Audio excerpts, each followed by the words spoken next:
Lost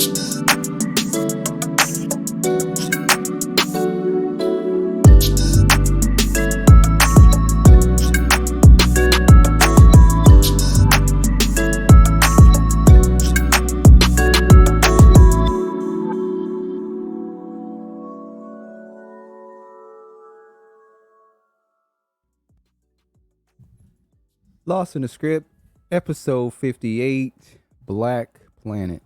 That's what they're afraid of. How y'all good doing, man? Another week of tragedy. Yep. Speaking of tragedy, yesterday Hold on. Pause. You about to get ready to... just hold on. How y'all week, man? Hope you had a good week. Week of tragedy. But you can go into what you about to say, I guess, now. Damn. Say hello to people. I said hello. Oh, my bad. In about 2.5 hours, I'll be saying goodbye.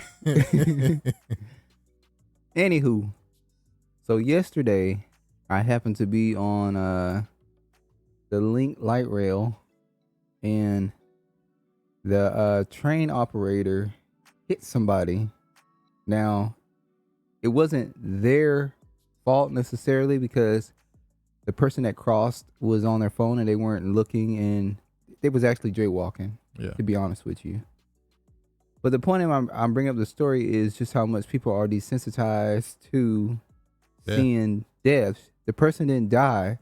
Because you don't know she did. You don't know if they did. I don't know if they died because when I saw him going, I didn't see him. I did see a leg moving and going into the ambulance. That was about it. But it was just shocking how everybody was just trying to see. It's just like, why would you want to see that? Even when I got off, and I think, of course they hit him with the front. Somehow they slid like underneath the train. Yeah. And I didn't, there had to be something on the front of the train because people were looking. I didn't even look. I just kept walking. But it just shows how desensitized people are to seeing stuff, which is not good. It's not good at all. And desensitized because of stuff like what happened this week in Buffalo. Exactly. It's only been a couple days, so obviously we weren't able to go into it heavily. It's hard to find the manifesto. I had the whole manifesto in a document, but it was deleted. So I wish I would have just downloaded it to my. You got to screenshot that. No, I should have just downloaded the whole manifesto. But I was trying to just go through it while on the internet. It got deleted. You got to get it then and there. Then the Discord link, I had that. I went through a little bit of it. That got deleted. So I know it's still out there. What did they tell you that they delete this type of stuff?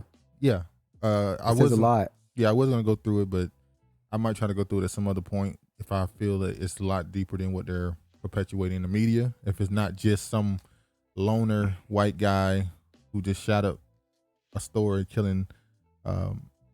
They do this every year. There's some type of mass shooting. Yeah, just like when Dylan Roof shot up those black people in that church in South Carolina. Yeah, how many people was it?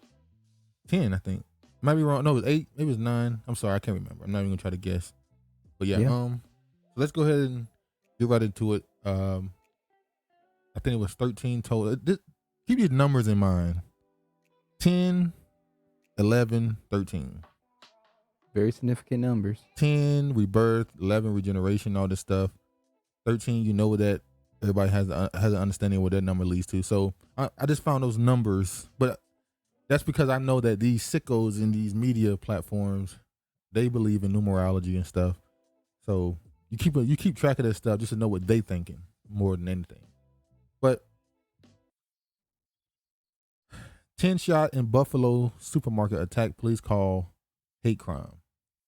This story, when it first happened, obviously people react the obvious way. Who was it? How many people were injured? And all this other stuff. Then when they started talking about the 18-year-old, because they said he's an 18-year-old white dude who did it. They start describing him and who he is. And it's always the same package, even though typically it's the same package they use to describe these people. They always say loner, they were mentally unstable, mental illness and all this other stuff. So he's labeled as mentally unstable? I haven't seen that. That's what I'm about to say. They haven't really done that with him. And we already know, at least I already know, whenever something like this happened, both sides of the aisle politically, try and use certain aspects of it to push forth an agenda. That's true. So immediately when the Democrats saw this gun control, that's immediately what they brought into it. They started The big guy. what? The big guy. That's what he immediately went into. Yeah. So then they go into the gun control thing, and somehow they found a way to make a story about a white dude shooting 13 people. I think 11 of them are black, or is it 12 people, 11 of them are black, one of those. 10 of them, all the 10 people that were killed, black. They found a way to make that story about other demographics. We're going to get into that. Yeah. Somehow they found a way to make this story a rainbow coalition agenda. I shouldn't be surprised. I'm not surprised at this point, but it happens and you still just shake your head. You see here, a white 18-year-old wearing military gear and live streaming the helmet with a helmet camera opened fire at a rifle with with a rifle at a supermarket in Buffalo, killing 10 people and wounding 3 others. Saturday, with authorities described the racially motivated violent extremism. Police said he shot 11 black and 2 white victims before surrendering to authorities in a rampage he broadcast live on a streaming platform, Twitch. All right. If anybody know anything about Twitch, if you play any music that you don't have copyright, it's copyrighted music, you get hit immediately. If you show, if you're a certain content creators, and you show any small level of nudity, they hit you. Now I know that's not the case with most of the popular streamers because they tend to let the women get away with it a little bit more. But the women that's not really that known, they'll hit them and get rid of them. But somehow he was able to stream a shooting for as long as he did. It was up. How was he even up that long? The second a gun hit the screen, you would think it would have automatically went out. But somehow he was able to get through that. I think they said like 20-something people was watching it live while he was doing it. So we know for a fact that before the shooting, he invited people in his Discord to come watch it. They said it was a couple of people in the Discord that followed the link, so they're going to track those people down, as they should, honestly, because obviously if they was in a group with him, seeing the stuff he was saying, they probably agree with him. You might want to go get them too. They could possibly get ready to go plan out and do more things like this. Exactly. So he obviously did not live in the Buffalo area, which is funny because at the same time this happened, we saw, it's not really connected, but I found it strange how we saw the Freddie Gibbs thing getting jumped. That happened in Buffalo at the same time, even though he announced this this tour months ago. It's just, I found it strange. But you see here later, he appeared before a judge in a paper medical gown and was arraigned on a murder of charges. It is my sincere hope that this individual, this white supremacist who just perpetuated a hate crime on the innocent community, will spend the rest of his days behind bars. And heaven help him in the next will as well. Governor Kathy Hochul speaking near the scene of the attack. Now, in his manifesto, majority of it at least, he spent talking about Jews. But he had a segment for black people and why he thought this attack was necessary.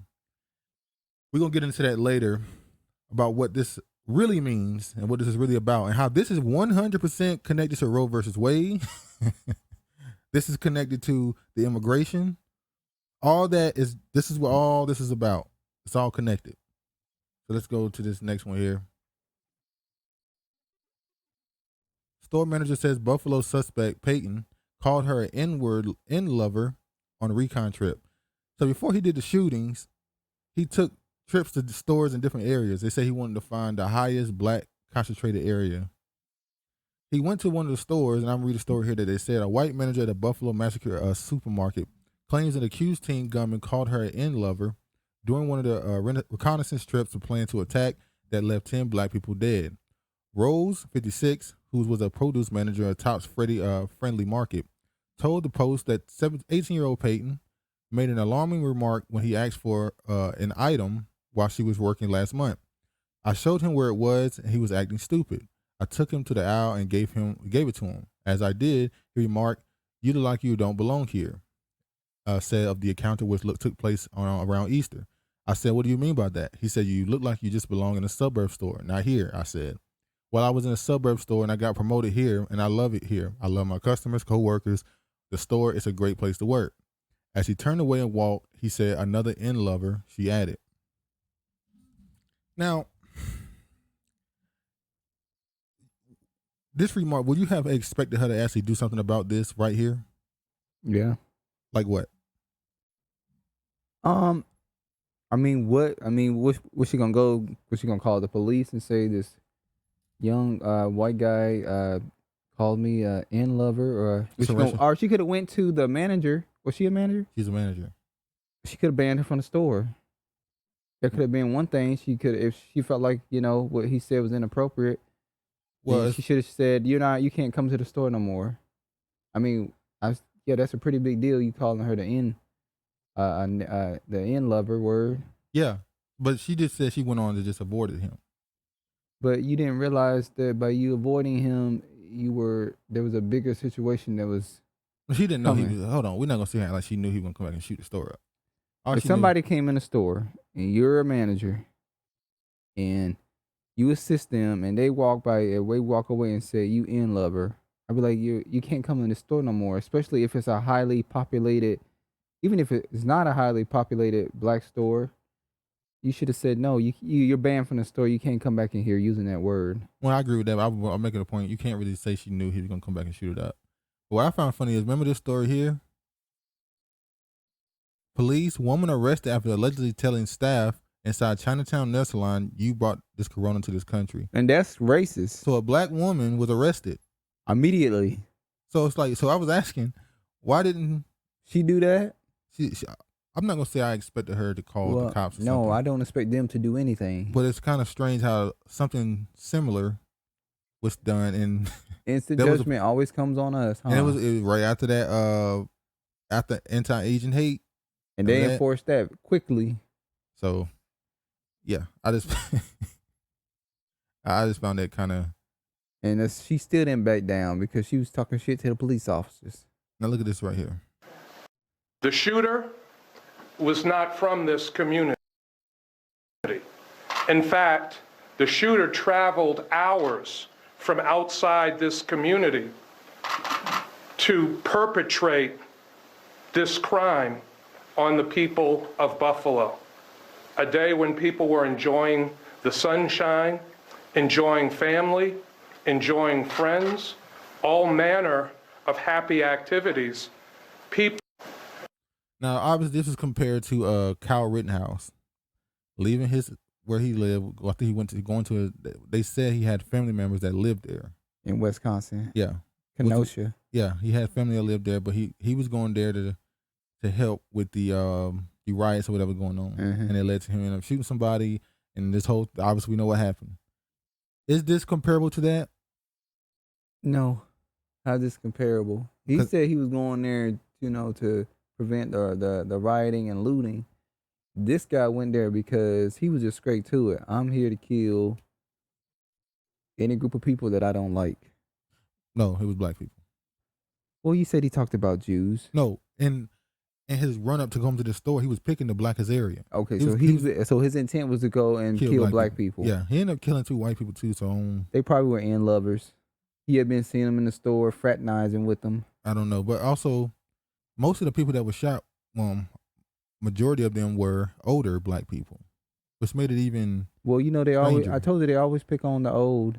Yeah, they young always and the women. They go for women and older people and children. And children. Obviously. So it's just, yeah. Now another thing about this story, because we're gonna get into that manifesto and stuff.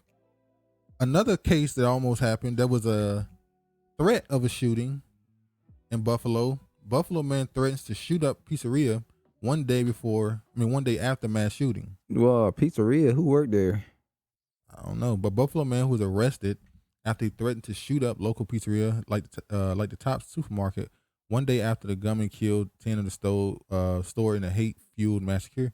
Prosecutors in reports say. Joseph, have you ever noticed that it's Illinois, Pennsylvania area, the names, a lot of them are Eastern European, but some of them are native, what they call Native American. I'm being honest, like his name, That's one of those Midwest, upper Midwest names you see. A lot of them are Eastern European, Polish, Ukrainian, and all that. We're gonna get to the Ukraine, what's going on over there too with the what that's going on. But yeah, pizza around the noon on Saturday threatened to shoot up Boca's, what's it say? Bosie's, like the Tops on Jefferson, a reference to the Top Friendly Market, while griping about a pizza order from earlier in the week. So you think this was just some Could have been just some random. yeah, he just mad. I'm like, Because hey, he you got a get my bad pizza, and then He you said, know. I'm gonna shoot you like I did them. So he probably wasn't. Well, I can't But say. they said they weren't going to take their chances on this one. Yeah. We've already got our sacrifice. Then, alleged church shooter sent diary to newspaper before attack. The man accused of opening fire at the Southern California church congregation because of political hatred for Taiwan dubbed himself a destroying angel. In a 7-volume diary sent to the newspaper before the attack, the paper said Wednesday, David Chow, 68, spent $16.10 to mail 7 thick photocopied volumes of handwritten Chinese text and a flash drive on the World Journal office in the Los Angeles suburb of Monterey Park, according to photos published in Chinese language paper. Now, this was the guy who was tiny. He went and shut up Chinese people. You had a Chinese dude that went and shut up Taiwanese people. I mean, in California at a church. That's Asian on Asian It's Asian on Asian crime. So, when I first saw this story, I saw it was Asian people that got shot. I said, "Oh Lord!" The same time that black people got shot over here. I know you thought a Negro had went and popped a couple. No, I thought they were gonna try to say anti-Asian hate along with the black anti-blacks thing. Oh look at this! But it was it was a Taiwanese dude that did it. That's why the story kind of faded away. It was like, we can't use this one. So I just want to point out how they covered this story. They kind of let it fizzle out as a regular. Because there was no propaganda behind it that they needed, so they let it die. If this had been a white dude or a black dude, oh my God, this might have been bigger than it would have been right there connected to the story in Buffalo. But unfortunately for them, Buffalo shooting highlights rise in hate crimes against black Americans. Oh, y'all say that every year. The racist slaughter at a Buffalo, New York grocery store on Saturday is the latest episode in a troubling rise in violence against African Americans built upon historic racial fault lines and a polarized social climate. In 2020, a year marked by the triple forces of the coronavirus pandemic, the murder of George Floyd, and a social justice movement protesting police violence and racism, the FBI reported a surge in hate crimes targeting African Americans. Now, last year, y'all just told us it was a surge against Asians. Well, even in an article, we read an article last year, they said that it was Black Americans. It was mainly Black Americans. But they said it just went up. Yeah. Higher for Asians. They made Asians the headline. But black people was really the... Yeah. About 64.9% of 8,000 cases reported hate crime incidents that year were based on race, ethnicity, or ancestry bias. According to the FBI, within the category, Black Americans made up more than half the victims.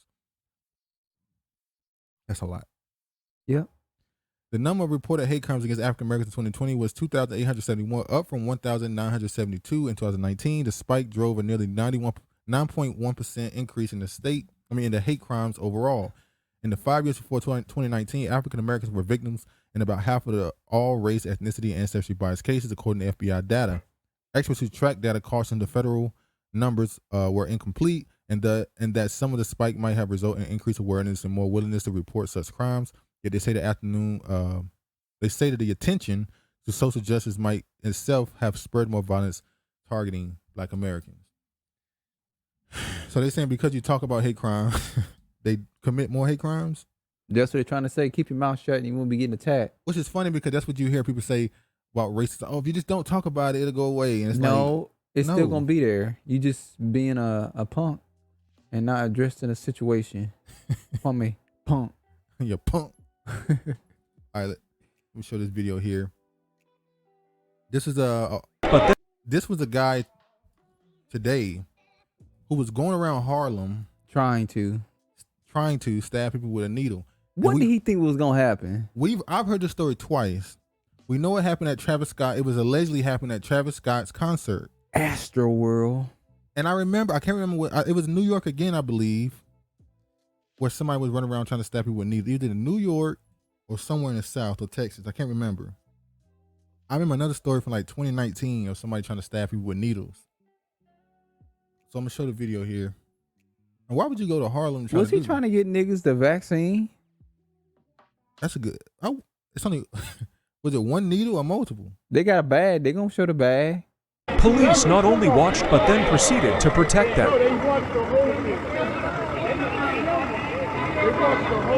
Man, stop it.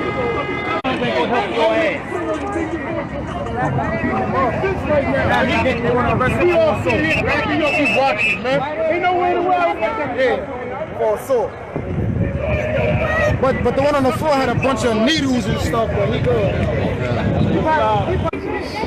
There you go. A big ass bag of needles. That's the vaccine. He's trying to say no, the vaccine is in a surge because niggas still not vaccinated. I would not be surprised if was his agenda. That's the dumbest thing. Did you actually think you were gonna come to a black neighborhood and just run up on them and just? And your weak ass probably started with the women and children. I bet you he started with a woman. When they said he was knocked out, but the crazy part is how the police are actually protecting him. Exactly. See, that's why. Why is he still standing there? He should be lifted up and taken off to jail. Why is he? Maybe they're waiting for a patrol car to come. I don't know. All the police officers there, they have cars. I don't know. I'm gonna say I don't know. This is just weird.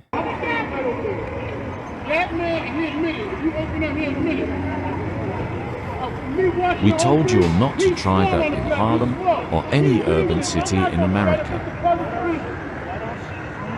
I mean,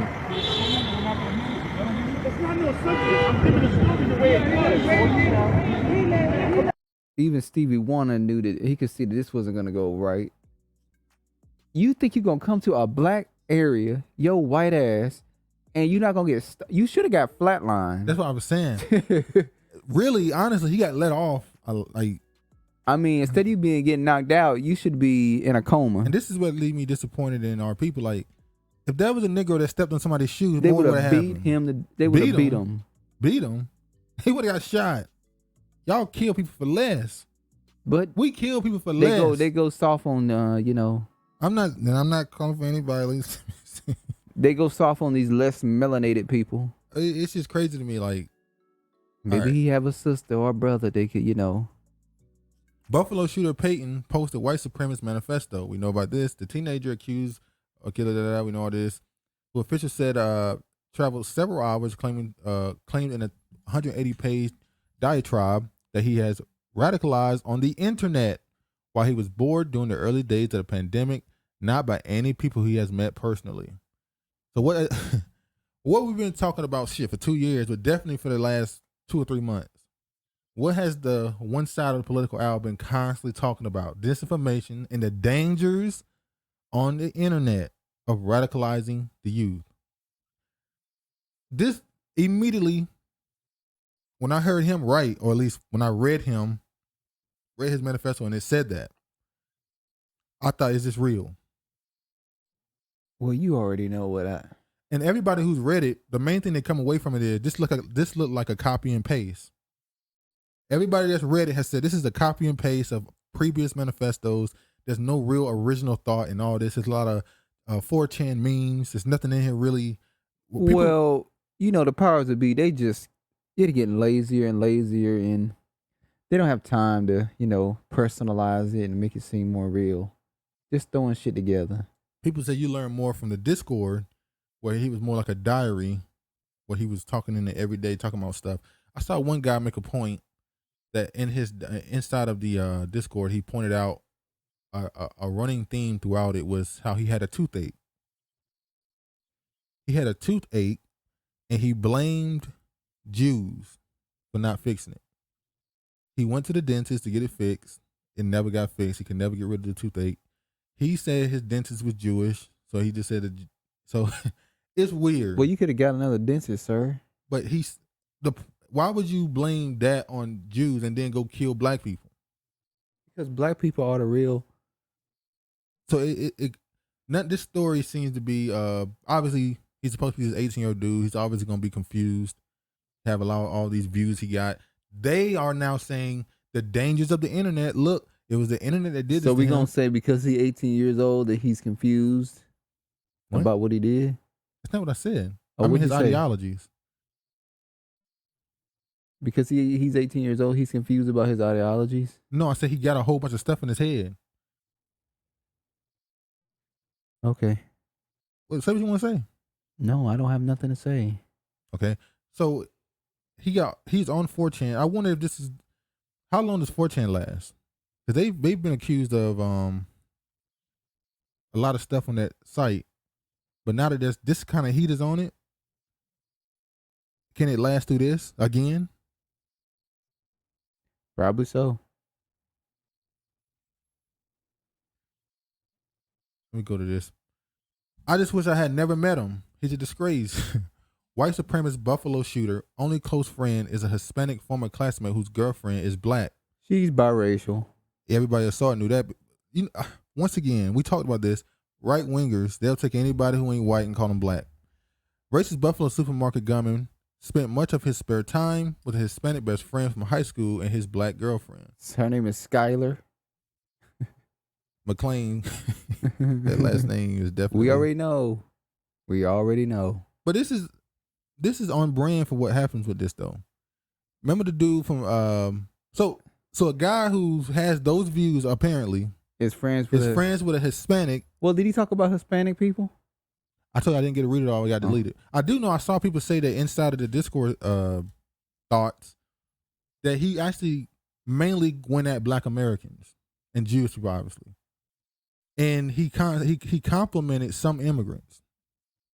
So maybe he liked Mexicans. I don't know. Yeah, they're hardworking people. They do our landscaping and our housekeeping. Remember this guy here? This was the friend of Dylan Roof. So it always there was another guy, the guy who went into the January 6th thing. Man, he didn't. The leader of the group, what was his name? The insurrection? No, I don't know if he was the leader of the group. The one who was went on the divorce court show. Oh, I know who he's talking about. His wife was black. Yeah. A lot of these people have connections with other races. How did this black dude, how's the Roof his friend, he never noticed anything in him that would, I mean, your instincts don't pick in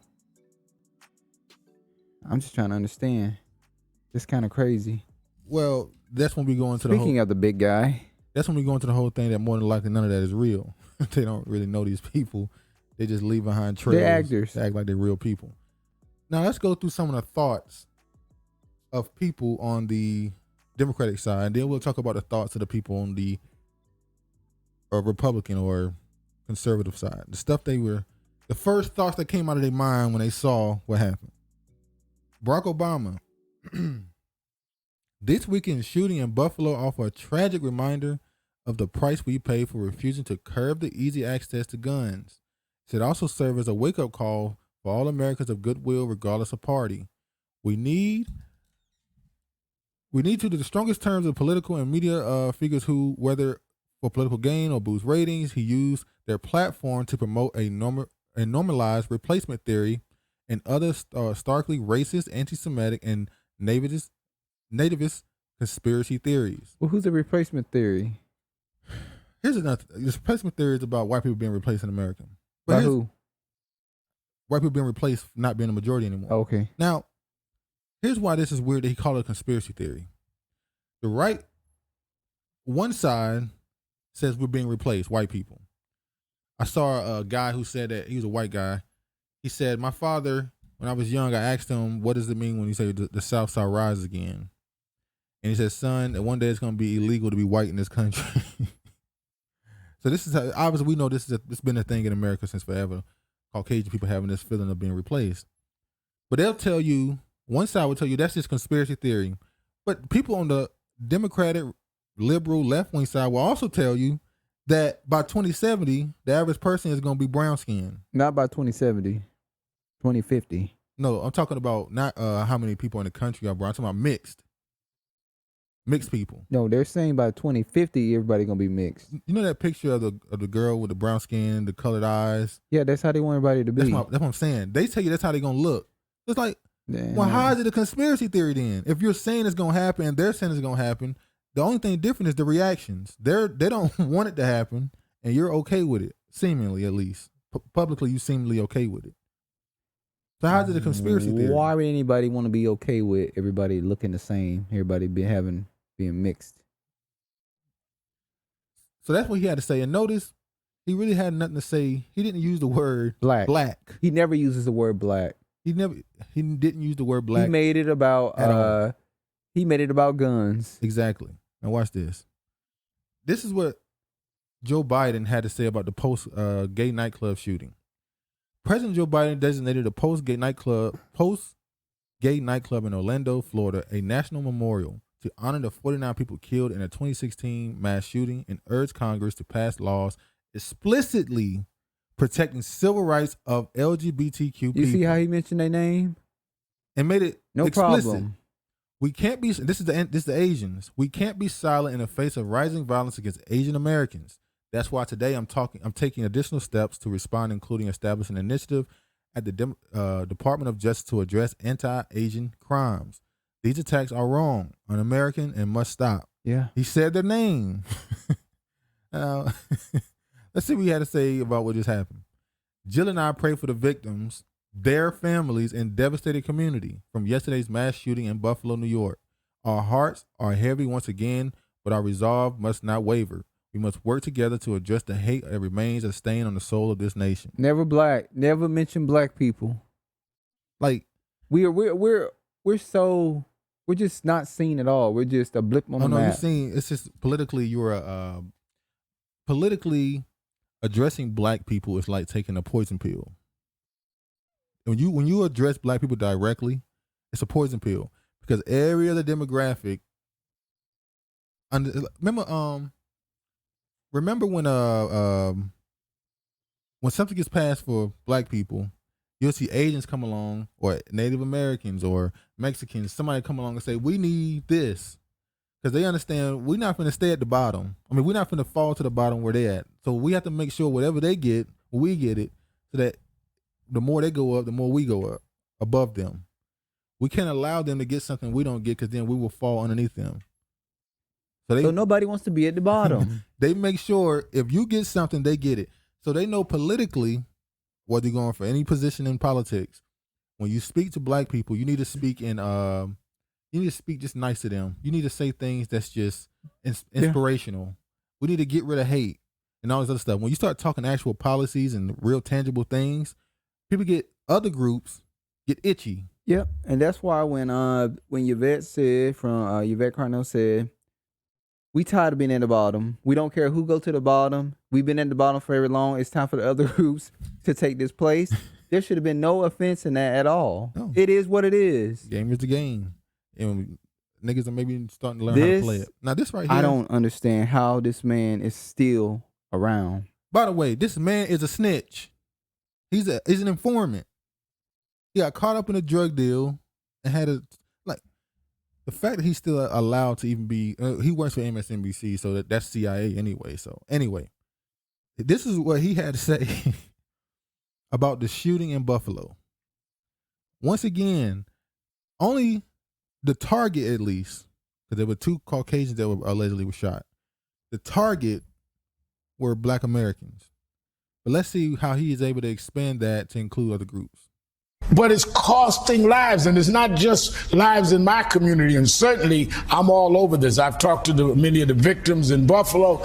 I'm dealing with George Floyd's family, that in a few days is the 2nd anniversary of that killing.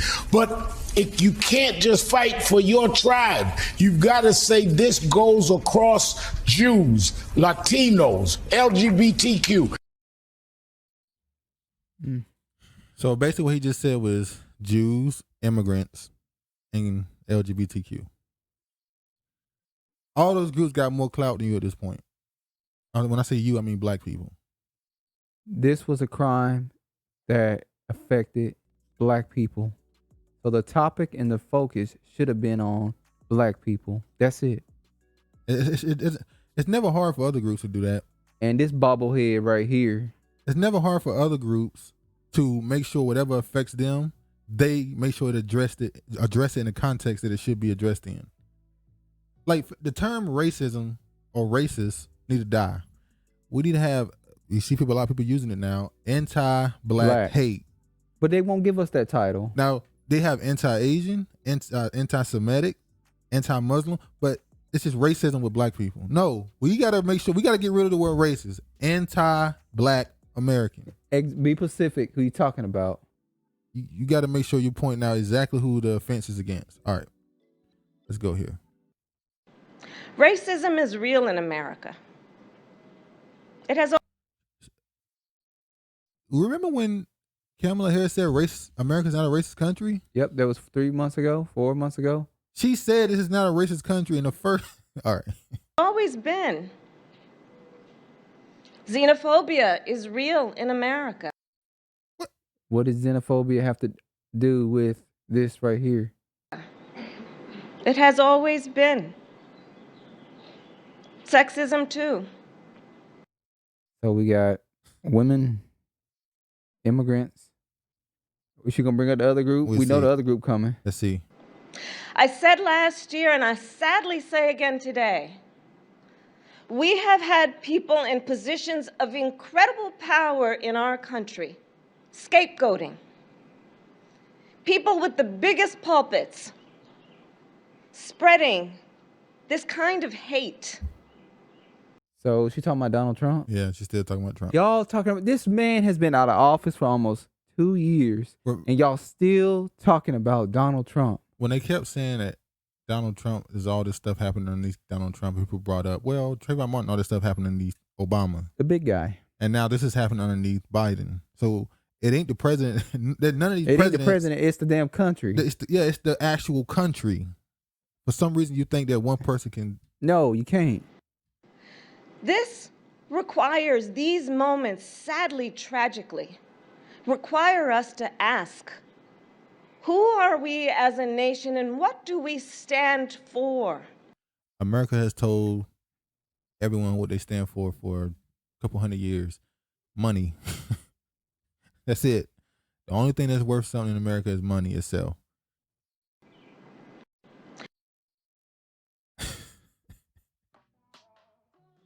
Kamala, so that's what she had to say. Now let's go to the person who might have spoke the most sense. Well, he got to say this type of stuff because his clients are black. So people. Ben Crump, he put out a tweet. He said, an anti-black hate crime bill is long overdue. Black America is suffering. We need to encourage our leaders in the White House and Congress to make action. I remember when the Jewish people was asking for a bill or anti-Semitic bill, and they did it. But inside the bill, they put black slurs and Asian and Latino, and the Jews got mad and said, "No, this bill is for us. We don't want you to put other demographics in. It's not equal. It's not equal. It's not the same." They were making the point that our pain should not be compared to anyone else's, or our oppression, or whatever you want to call it. What people do to us, we don't want to compare to anyone else, and that's the right mindset to have. You can't be mad with them for that. But I find it strange how they were on it immediately. But we go back to the Civil Rights Bill. Once again, only people that asked for civil rights. We didn't ask for black rights. We asked for civil rights. Just treat us like a human. Well, who came up with that term, civil rights? Bet you was a Jew. Well, NAACP was started by Jews, so. But then now the Civil Rights Bill that's supposed to be for you. Because they knew there's no way that you could name this a black rights bill and other people be incorporated into that bill. Yeah, that's what so it had to be something that it could be used for all different things that they needed when it came time to include other people into it. Yeah, that's what I was going into. The Civil Rights Bill was supposed to be for you, and they added stuff to it over the last 60 years. Women, gays, they added all this stuff to a bill that's supposed for you. And now you were fine with it. I won't say everybody was fine with it. I'll say the people that were put in charge were fine with it. This is an opportunity for us to try to finish the policy that was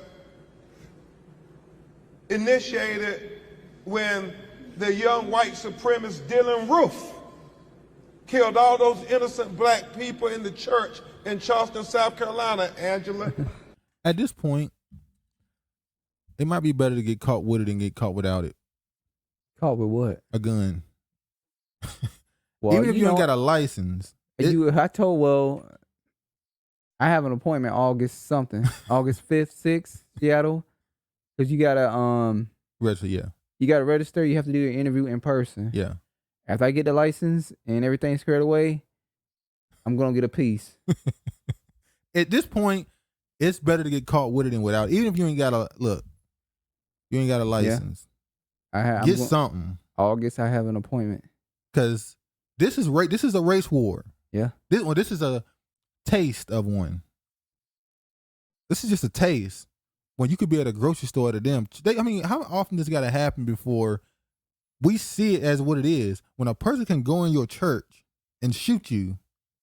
Or you go to a grocery store. You're at a local grocery store. In your neighborhood and shoot you.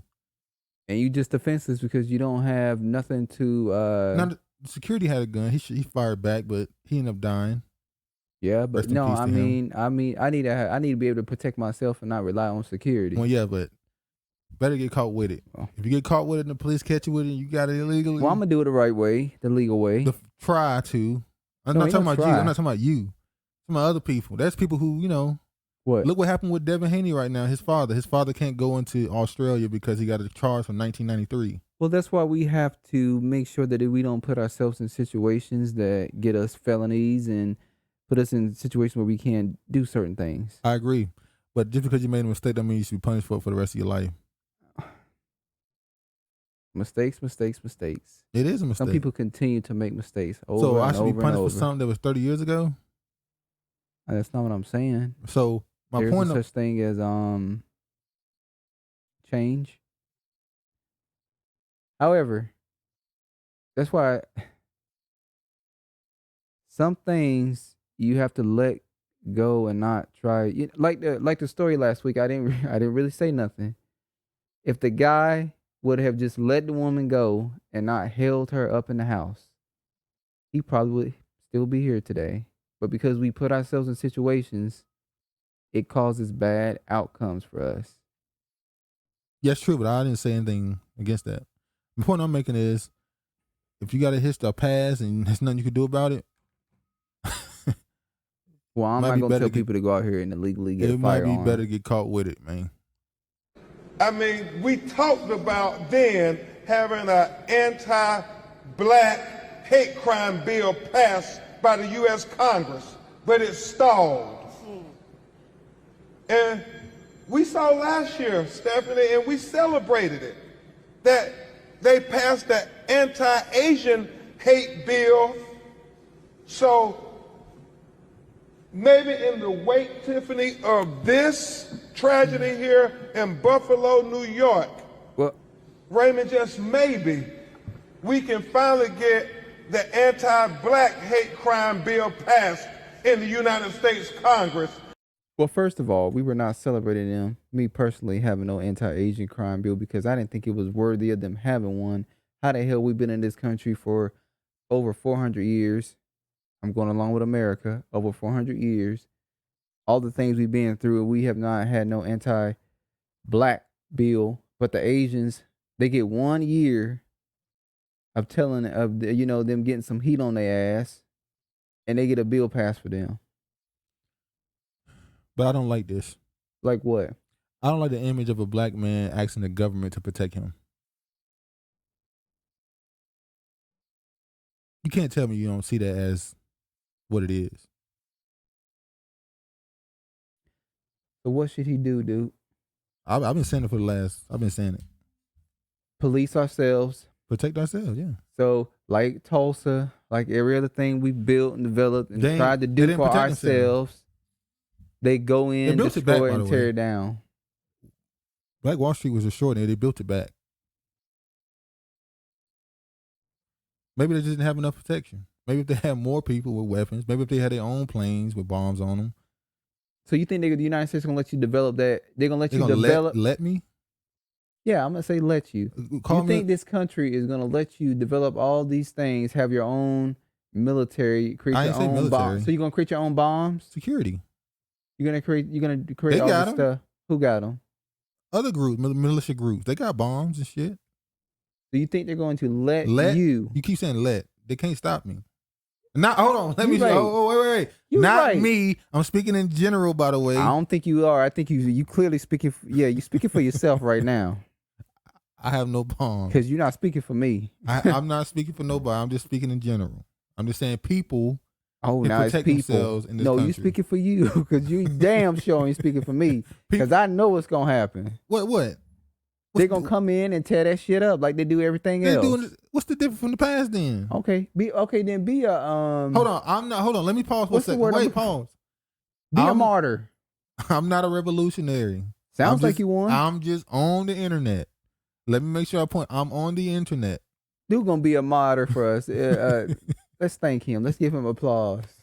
I'm not I'm not one of the people that speak all that rah-rah. And I'm just saying, when you asking a government to protect you, like, protect me, please. It's like, how about I do something that make you want to do something about it? Well, hold on.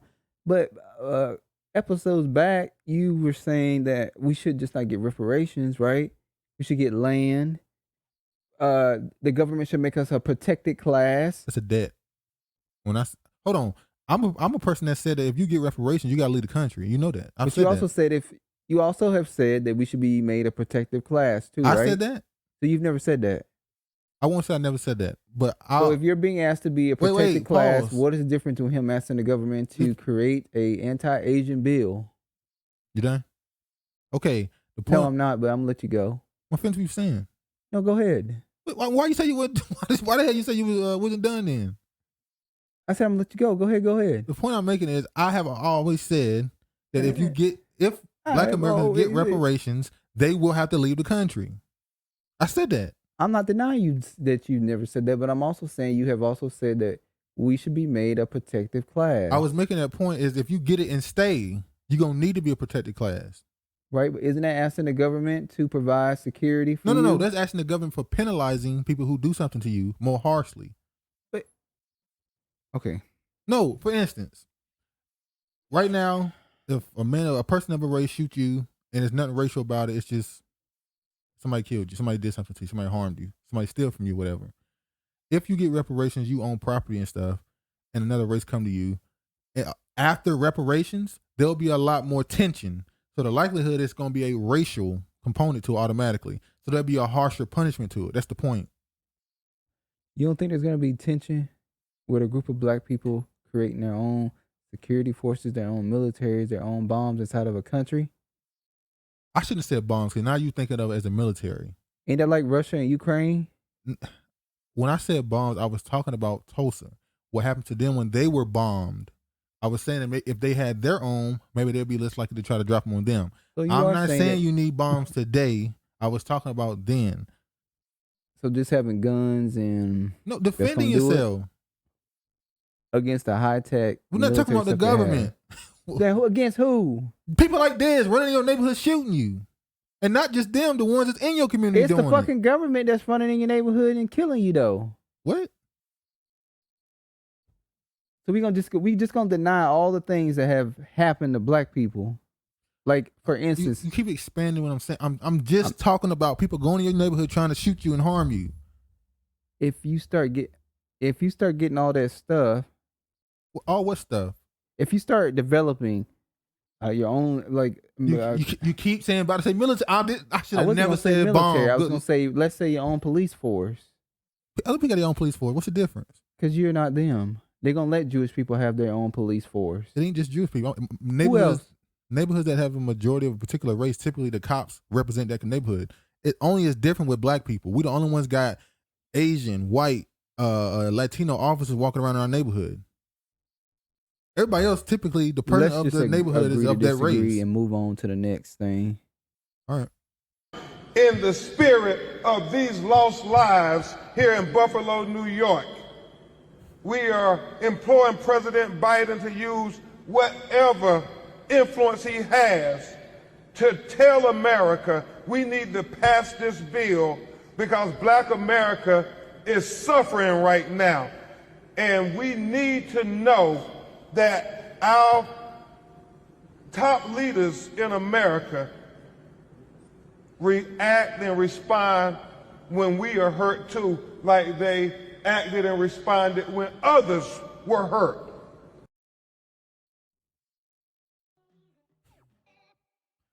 Well, that man must got a jet, cause he be on every location, every site. He be everywhere. But damn, with him and Al Sharpton, them, they don't have enough. I thought they was a hacker, especially Al Sharpton. I thought he had connections with Biden and them. I thought he had the president's ear. He was a respected individual in the community who could be a leader. I thought he was a leader. Okay. Al Sharpton ain't no damn leader. Let's hear what another person had to say.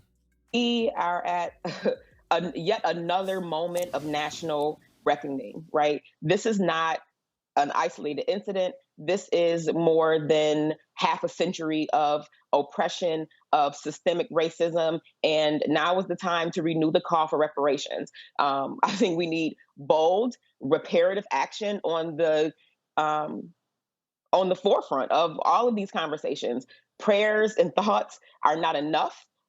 We live in communities that have been redlined, people who have been intentionally left out of our economic system, people who have been preyed on, extracted from. And if we're going to begin to heal as a country and really beat back what is systemic racism that causes these extremist ideas and homegrown terrorists, our people have been terrorized for generations in this country.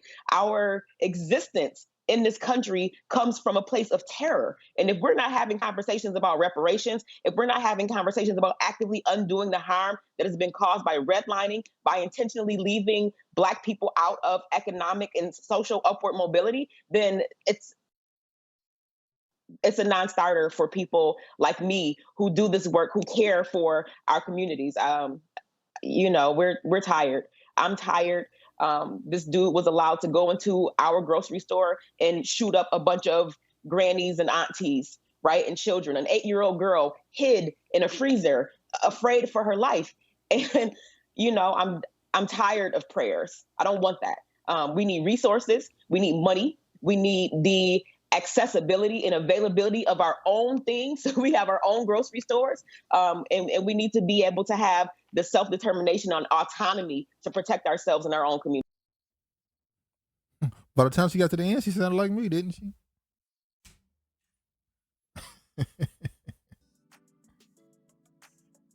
Hold on, let me all right. Now this is the person who was there, a family member of a person who was a victim in the shooting. The family member of Buffalo shooting victim told CNN they wanted me to join them during an interview. Producer calls back and says they didn't realize I was so militant. Dude shot 13 people, but I'm the threat. Could you let your ex crew know I'm no cannibal? Shake my head. Well, they don't want anybody to go on there that's gonna be truthful and call America on this shit. They want somebody to go on there that's gonna give them a hug. Oh, we're gonna get to the hug. Oh, we're gonna get to the hug. Bishop Talbot Swan, he said, not at all surprised. I was once uninvited to a CNN segment with Don Lemon because the producer said I was too controversial. That network only wants to deal with safe Negroes. Now, let's see what another person who was involved in the situation had to say. This was a woman who called the cops during the attack. What you saw this afternoon? I didn't really see much at all. I just heard the gunshots and just dropped down to the ground and just waited for him to stop. And he just wouldn't stop. So I tried to call 911 and I was whispering because I could hear him close by. And when I whispered on the phone to 911, the dispatcher started yelling at me saying, "Why are you whispering? You don't have to whisper." And I'm trying to tell her, like, "Ma'am, he's in the store, he's shooting as an active shooter. I'm scared for my life." And she said something crazy to me and then she hung up in my face. And I had to call my boyfriend and tell him to call 911. Well, that is certainly unfortunate, Letitia. So that dispatcher should be fired. Hold on. That dispatcher deal with a lot of calls. Is it possible she just didn't know what was going on? She didn't hear the gunshots in the back? Apparently not. I mean, I would imagine if she heard the gunshot, she wouldn't tell her to stop whispering. That's what I'm guessing. So was that? Do you think that just was a bad situation, or do you think it was just an asshole of a dispatcher? It was an asshole of a dispatcher.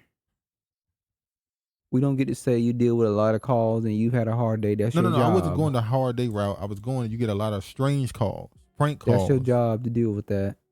So you don't know if somebody's pranking, butt dialing you, or if it's something really going on. If she's telling her, ma'am, I'm whispering because there's an active shooter in the background, what more does she need to say? True. This looked like Botham Jean's brother. Now, this got to be the most cancerous part of, our connection, black people, our connection to white people is a cancer. And do you think it starts with us calling ourselves black and then white? So they automatically become an opposite. The stuff, when you see stuff like this, you realize it's a sickness. Every time one of these things, type of these things happen, the first thing that happens is somebody want a hug. We've seen them do it with police officers, lawyers, judges. Now reporters. Can I hug you? Of course. I mean, I wanted to hug you. I just want to hug you. I just want to hug you because that's what we need. Yes. Give your thoughts.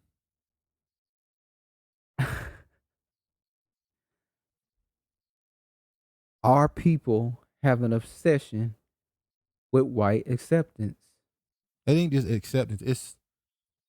It's why in the world would I want to hug this white woman and I just witnessed a white man, I'm gonna call him a man, he 18 years old. Yeah, they call Mike Brown a man. This white man killed 10 black people. Shot 3 more. I don't want to hug her. I don't want to be on screen doing this interview with her. Get your ass out my face. And he want a hug. He want more than a fucking hug. Yeah, I see that. You saw the energy too, didn't you? He wanted that. He want to get her number, ask her when she get off, and meet him up somewhere later. That's what he want. So his way of getting even is to go. Is it really? Hold on. Is it really getting even, or is it just what they want to do? What you mean? When we say getting even, we say that they're doing it in a spiteful way. I don't think it's spiteful. When we saw Botham Jean's brother hug that, what's her name? Amber Geiger. When we saw him hug her, we all knew the energy. I didn't say that at first. It was the most sickening energy ever. But, and if you would do some shit like that with me, and I die, me and the Most High gonna have to have a conversation because I'm coming back. But him doing that hug and what that insinuated, that wasn't to be spiteful to the overall situation that's going on. That it's just this spirit on them that when they get pushed off by one incident, to immediately just go back forth and try and heal the wounds, as they say. No, I agree with you for some people, but for others, they go take their revenge out sexually. They thinking they just hurting this person. You're not hurting this person. It's a sickening illness that we need to get rid of in this community. It's a cancer. You want to go lay up with her, and this white man just killed 10 black people. I said it. Look at this. A 106-page online manifesto believed to have been uploaded by the shooter explained that he was motivated by a conspiracy theory. Once again, how's it a conspiracy theory when both sides are saying it and they're actually projecting it to happen? But anyway, that white people are being replaced by other races. In the document, he says he is 18-year-old and self-described white supremacist and anti-Semite. Once again, they separate anti-Semite as this ultimate. It's not racism. It's something worse. Well, why are they not pointing out the fact that he don't like black people too? That goes with the white supremacist part. White supremacist is supposed to be, that's everything, right? But see, they know this idea of that's why you have to put anti in front of it. This idea that Jewish isn't white is dying out. People just not falling for that shit no more. They're white people. Exactly. That's why they have to say anti-Semite along with white supremacists. If there's one thing I want to get from these writings, it's that white birth rates must change. There it go. So right after Roe v. Wade and the alleged document is about to drop, by the way, Same reason why Biden told you to take that COVID money and put it towards police, because they know when this shit drop in the summer, it's gonna be more. We're gonna be back in 2020 again. This is all connected. So it's the white birth rates must change. Every day, the white population becomes fewer in numbers. The document says to maintain a population, the people must achieve a birth rate that reaches replacement fertility levels in the Western world. That is about 2.06 birth per woman. It's not just white women are having abortions. They're not getting pregnant. They're not getting pregnant. By white men, they're not getting pregnant. By not getting pregnant and not getting pregnant by white men. So, it's funny. They put this bomb in the black community that is feminism. I said it. They put this bomb in our community and it exploded and it spread and now it's hitting them. So now the same toxic shit in our community between the genders is hitting them. But it's hitting them hard because their birth rates going down. You remember that man that was in New York and he was just running around getting all women pregnant? Yeah. Because they know they dying out. He was getting all women pregnant. He was specifically going after black women. Because white women can't get pregnant by them. So I believe that's why they putting more of these interracial commercials and stuff and promoting it with black women. That's all. Because they can get with black women pregnant. That's all it's about. The reason why you see commercials of interracial commercials, I told you, they were supposed to do that in the 1800s, 1900s. They try to treat you like a second class slave class. And unfortunately, with niggas, as always, if you look at the history of Negroes, they always influence anybody that's around them. So unfortunately for them, now you in 2022, and now your numbers are dropping. Their numbers, quote unquote, aren't going up, not going down. It's just consistent. Somehow it's just a straight number. They're not going up, not going down. Now you have to find a way to make that population shrink. They killing themselves in their neighborhoods. They went through the crack era, the heroin time. They went through all this slavery. They went lynching. They went through all this stuff. Their population is just steady. We still here. They population going down. So they're like, we can't use drugs to kill them. We can't kill them off because we in a different society now. And by us keeping abortion, it's affecting our numbers as well. There you go. It's affecting our women. They're getting them. So even though they're getting them more. Yeah. So what we must do is we have to eliminate abortion. We have to eliminate birth control. We have to also not only procreate with ourselves, but we also got to procreate with them to make their numbers go down. Because let's be honest, most of the time when you have a biracial person, they end up marrying a white person or a non-black person. That's who they generally end up with. So you create a situation where they're trying to breed out. They're trying to create. But it's not going to work.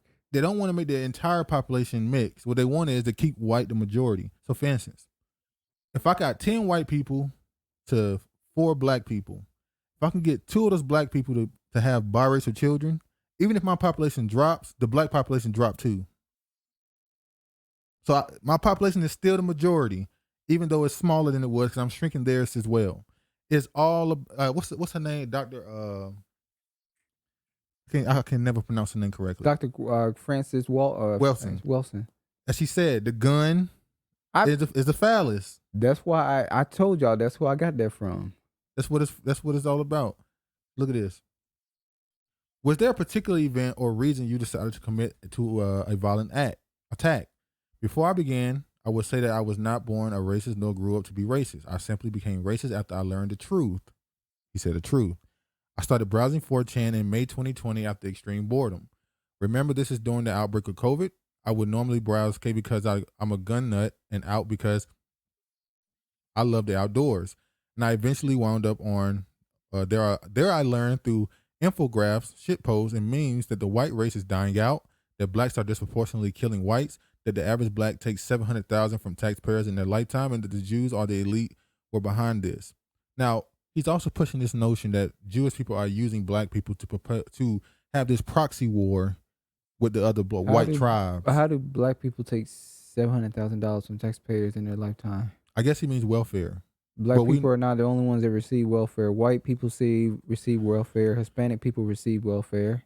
I also found other sites like worldtruthvideos.website, daily whatever. We don't use website. Where through data and exposure to real information, I learned the truth. We are doomed by low birth rates and high rates of immigration. I never even saw the information until I found these sites, since mostly I would get my news from front page of Reddit. I didn't care at the time, but as I learned more and more, I realized how serious the situation was. Eventually, I couldn't take it anymore. I told myself that eventually I was going to kill myself to escape this fate. My race is doomed, and there was nothing I could do about it. Well, yes, your race is doomed, and there's nothing you can do about it. Now, this is not new. You will be surprised that we sit around and talk about how it's not healthy, how often we are talking about white people. And I agree. And there are certain situations where we just bring white people up for no reason. We all do it. I don't. We do it. We all do it. We be talking about something funny, and we'll just, white people be da-da-da-da, even as a joke. We bring them up too often. And we do. All black people, for the most part, do. Don't include me in that. Okay. But you will be surprised by how they talking about you too, but they doing it in these chat rooms, these posts on these websites, and they're talking about other things. They're not just talking about stuff. They're not just sitting around saying racist shit about you. They sitting around looking at the numbers, looking at the patterns, what's going on. Because they war people. And they're like, how do we do something about this? This is what they're saying. They're also looking at the history, and they know what happens to you. People don't move on as a nation. You're not supposed to be here. Historically, you're not supposed to be here. They asking questions. How did this happen? What did we do strategically wrong? Where at this point, society has been flattened. It's just poor people, everybody. At this point, you're going to need $1 million to call yourself middle class. You have to make 6 figures, at least have $1 million liquid to be considered middle class in a couple decades, maybe not even that long. Let's go further. This is when he went into the racial science stuff, which is funny because they never truly give the real information that they find when it comes to that race science. They always go with the false statistics, skew stats, whatever. It's in conclusion from all of this, blacks are predispositioned to have a weaker brain ability due to genetics. This is important because it leads to the question if blacks should live in a Western world built by whites. The answer to this question is no. They simply have not built to live in the white world. This advanced human civilization that we have today can only be built by whites. Blacks simply hold us down. Secondly, I will be listing statistics and data. These problems are directly influenced by the individual's race, emotional control, and intelligence. For example, ability to theorize the consequences of one's actions are large factors. Blaming this solely on their environment they grew up in is foolish and ignorant of real facts and data. I believe after my attack, many of these links will be removed. I wonder who, and the reason why he put those quotations around it is he's saying Jewish people did it, will be responsible for that. Now, the first article, darker pigmented people average higher levels of aggression and sexual activity and lower IQ. Let's talk about that. When he says aggression, what is a chemical thing that leads to aggression in people? I just had a word in my head. I just had a blink. Mine is blank. Jesus Christ. Testosterone? Yes. Damn. Testosterone, right? Yeah. Testosterone leads to more aggression. It also leads to a higher sexual libido. You're more sexually active. But he said it leads to lower IQ. But that doesn't make sense because there are scientists that say that a higher testosterone level leads to a larger cerebral cortex and ability to have, a spatial awareness. Basically, the higher your testosterone is, the more intelligent you are. Now, there are also ones that say it's not. Now, this is where it gets tricky. So you'll have scientists that come up and say, hey, we did some studies over here, and it says that people with higher testosterone do better in these IQ, these intelligence situations, problem solving and all this other stuff. But then someone else will come and say, no, too much testosterone is actually bad. The reason why they say this is because there's 2 dilemmas they got to deal with this. They'll tell you, this is what their white scientists will tell you, that black Americans have the highest testosterone on the planet. The black man and the black woman have the highest testosterone, right? So if they say that, the first thing they would have to say is, okay, that means black people have the potential to be the most intelligent race. If you put them in the same environment as everyone else, they will be number one. That's what they would have to admit. They will also have to say something else, which in this society is not going to happen now since we're in the mother goddess worship era. They would have to say that men are more intelligent than women. To all the women that's listening to this, This is their science. I'm just saying. Don't try to be nice and sugarcoat it. Oh, I get told all the time, we have people tell us to our face that women are more intelligent than men. So in this society, they would have to admit two things they can't admit, or at least they can't say two things that they believe is a fact. So his first link he showed has been debunked by his own people. There's also was a South African doctor who said that higher testosterone leads to higher intelligence, memory, information retention, and all that other stuff. That's, according to them, tied to testosterone and other factors as well. Black men in London are only 12% of the population, but commit 32% of rape. That 12% number is just everywhere, ain't it? So black people 12% in every white country. Now he said 32% of the rape. Do we even need to say it? False rape allegations, skewed statistics, but that's whatever. I don't even care. We're not even gonna get into the rape thing. Blacks more prone to psychopathy and less capable of empathy than whites. That's a lie. Says a man who commits a mass shooting. How many mass shootings have we seen that white people been doing over the years? How many serial killers have we seen? It's not even he's committing a mass shooting saying that you're less empath. It's insane. These people are they talk crazy. Blacks are 80% more likely than whites to neglect their children. I can't even tell you. These stats are, you expect to find this when you get a group of little white teenagers. Blacks or even have more understanding than whites. Well, you expect to see this stuff when you get a group of these white people who have a certain level of insecurity amongst themselves. When you know your numbers are dropping, you got to make an excuse why you should live. That's survival instinct. That's why I say there's no such thing as white. You got to make up lies because you go back and read your history and see all what you did. You really start to come to understanding. I ain't supposed to be here. That's why I said there's no such thing as white supremacy. It's just self-preservation. They look at these numbers. Look, he went from talking about their birth rate to telling you all the reason there's better than you. But the only way they can truly be better than you if they kill you. So that you're smarter than me, you build better societies than me and all this other stuff. But the only way you truly can get rid of me, eradicate me, is just you have to kill me. You have to resort to something you deem barbaric. Murder, killing, violence. I'm more prone to violence that you have to commit violence to in order to live. In order to live. So this is all when you get these people in a corner, they know what's gonna happen. This is the type of stuff they come up with. They have to justify their actions to justify their survival. So it is what it is. But we also know,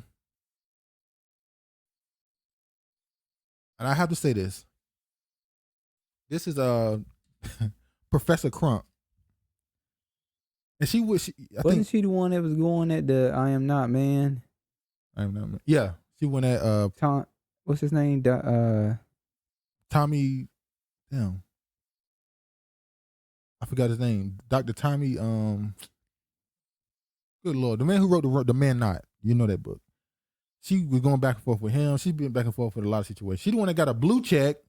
She got a blue check for defending what's that movie? Something in Slim.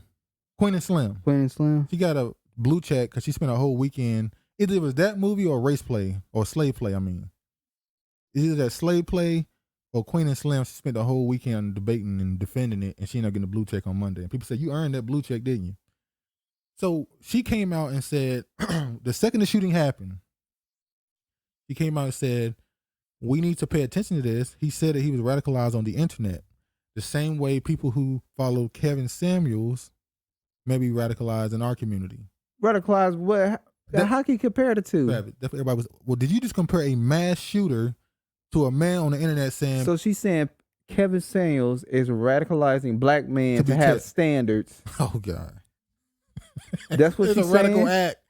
Because she happens to be fat, so, and out of shape. And Kevin Samuels also went at her harshly because she went on TV saying that. Because if you're using Kevin Samuels as a example of radicalizing a black man, he talk about relationships, dating advice.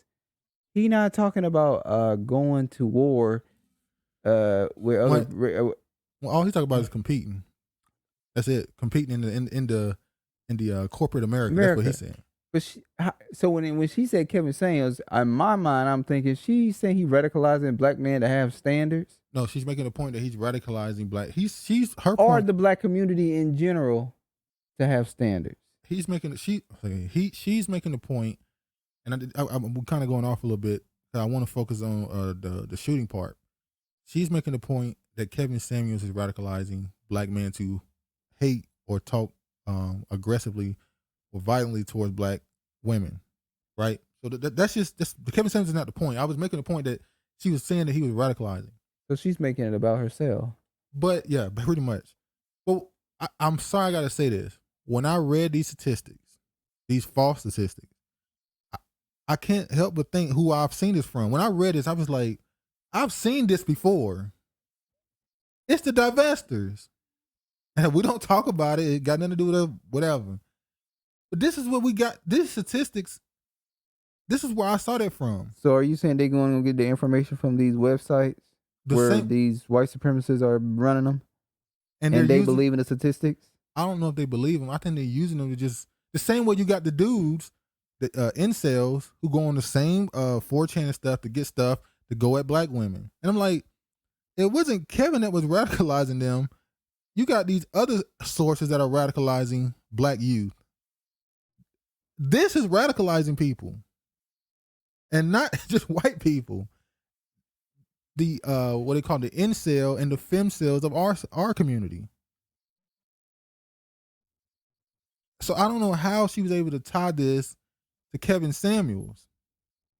Because she just wanted to talk shit about him, and it was the way she thought made sense to her. You are listening. Go ahead. Because it sure ain't making sense to me why she even bring him up in this argument. And I bring it up to Kevin Samuels. Now we can go to the Kevin Samuels angle. This is a church. This is a pastor. This ain't Pastor Brian. I don't know his name. I know who he is, but I can't even think of his name right now. You know who he is when you see his face. Listen what he had to say. This is old now. He's now apologized, but I'll talk about why he apologized after this. Listening to men who have no authority. How can a man say that you are of low value after 35?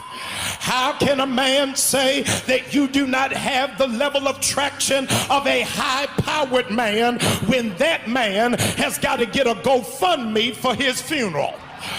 Y'all ain't saying nothing to me. You got to be in that place where you operate in the authority of God. Look at another sister around you. Tell them, it's not that I hate men. Come on, look at another sister. Say, I do not hate men. I just despise weak men. I despise cowardice men. I just ain't got time for men who are insecure about my gift. I'm not going to dummy down because of what God got me. I don't have to lower my standard. That man got to step all the way up to deal with a queen on my level. This is coming from a pastor. And his church is mostly women. His church is mostly women, so, and they ain't got no men there, so they giving away all their damn money to him. So he catering to his female audience in the church. Sir, you were married and you cheated on your wife. Well, I didn't even want to go that angle. Yeah, we gonna go that angle. How you gonna sit here and call them queens and all that stuff? Well, we saw that when you couldn't even be faithful to a queen. Look at the word Q-U-E. Is it what Q-U? Sorry, Q-U-E-A-N. Queen. I can't. You gonna sit here and say this man had got a GoFundMe for his funeral? What I want to say is this not radicalizing? Yes, it is radicalizing the women to feel like they not doing anything wrong. That they not in the wrong. That it's the men who are what? How did he describe? What? How did he describe the men? They're he's a weak man. Weak men. Well, sir, you weak too when it come to ass. Oh, you weak in the clearly. knees. Now, a person also had a thread where it was pointing out how the crime statistics were skewed because I wasn't gonna go through the whole thread, but at this point I'm not. they pretty much went through and proved that the crime statistics, especially the ones that those 4chans and all they use, are skewed. We know for a fact they take crimes off of statistics. They add them to the statistics. Remember the show The Wire? How they had the pressure on them to make crime go up and make crime go down. We need more arrests, so we got to create crime. We need less arrests. We need a crime. We need not to report certain crimes. It's just ignored. So you can't really trust a lot of that stuff, especially when it comes to the hate crimes, because they just erase 50% of that stuff. Now, Jesus, look at this. When we talk about the crime thing and how they criminalize at a very young age. So once again, these crime statistics shouldn't be. Cairo was arrested at school when she was 6. Nearly 2 years later, she still had to bring herself out of despair. Remember this story here of this little girl? She quote unquote had a temper tantrum at school, and she kicked the teacher, and they had a police come to the school and arrest her and take her in. When I was in the first grade, when I was in kindergarten in the first grade, I was something else. Okay, if you come from the 90s era, you know they used to have a chart, and based on how you were that day, you would get a sticker on your chart. Yeah. If I did not get a sticker on my chart, I'm acting a fool in the classroom. I'm under the table. I'm throwing stuff. I distinctly remember slapping myself as a kid, and the teacher, she grabbed me by my ear. Let's just say it wasn't good for her, because yeah, my mama came to the school. But I'm just at that age when you're a kid, you know what it is. You need people that understand your community. How many black kids get labeled as ADHD? A lot. That they put so many pills in our community because they want to pump drugs in our community. If you are even a quiet child in school, they label you as slow. Let me tell you something, and especially this for young black boys. They would throw your son. They would diagnose your son with ADHD and throw him in a slow class real quick. Don't be too quiet. Don't be too energetic. Loud. Don't bounce around the room. Don't be curious and go around want to know what stuff is. You got to be in between. They will throw your kid in the slow class. You can't be extreme and under extreme, because if you are, they throwing you in a slow class. Quick. And you be like, how the hell I end up here? Boy. And it'd be hard as hell trying to get out of them slow classes. You got to convince them. I'm not slow.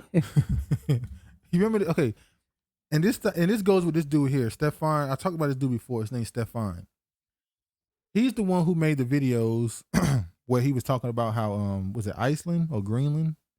One of those countries that has like a 90% white people. Yeah. He said that the crime rate is lowest. It's the lowest in the Western world. So he was trying to make a point that immigrants and black people and stuff bring crime. But people was like, it's a smaller population. If you add more people, white people, to that country, the crime will go up automatically. But that's not even the point. He's the one who made the video. And I believe the title was "White People Have Done Good." Well, he made a video essay coming to the defense of white people, saying that we didn't just do bad things; we've done good things for the world. Well, that seems like you feeling guilty about what you did. No, so you're trying to make yourself. It wasn't guilt. He was trying to. He thought he was bragging about these so-called inventions, even though we know people like Benjamin Franklin. They get all this credit. They didn't invent shit. That's why he did not copyright. What they call it? He didn't take ownership of anything he quote unquote invented. He didn't invent it. He didn't invent nothing. He just got credit for a lot of shit. Most of them did. Most of them were just Masons who got credit for inventions they did not invent. Every year you hear about some giant corporation that was founded off the invention of somebody black. That happens almost every year now. Like Jack Daniels. Well, that was just alcohol. The machines, I'm just bringing up something. Yeah, the machines that's being used, a lot of them was invented by black, but that's not the point. So this is a scare for them. They're just scared of what is going to happen. They can't do nothing about it. We're in an era of information and true information, and they know a lot of shit is being revealed. I will say this: a cornered animal is dangerous. That's why I say they'll come out scratching. You gotta do what you got to do. Did I even show this? Yeah, this is an immigrant. Speaking of how black people in this country are dehumanized, this is a South American woman, Spanish woman, whatever she is. This is what she had to say. She deleted this tweet immediately, obviously.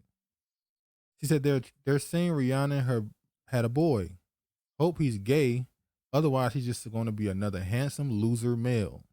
So that's how black men are viewed, as losers. And when people went to her page, the first thing she said was, I'm surprised it took this long for her stand account to come to me. First she said, my bad, left my ass off. Then she said, I'm surprised it took this long for a stand account. So you got to use black people to get attention. No, what I got from that is she thought it was the Rihanna people coming. No, it was black people. I don't think she realized what she just said. You just said that a black little boy, if he's not gay, he's just a handsome loser male.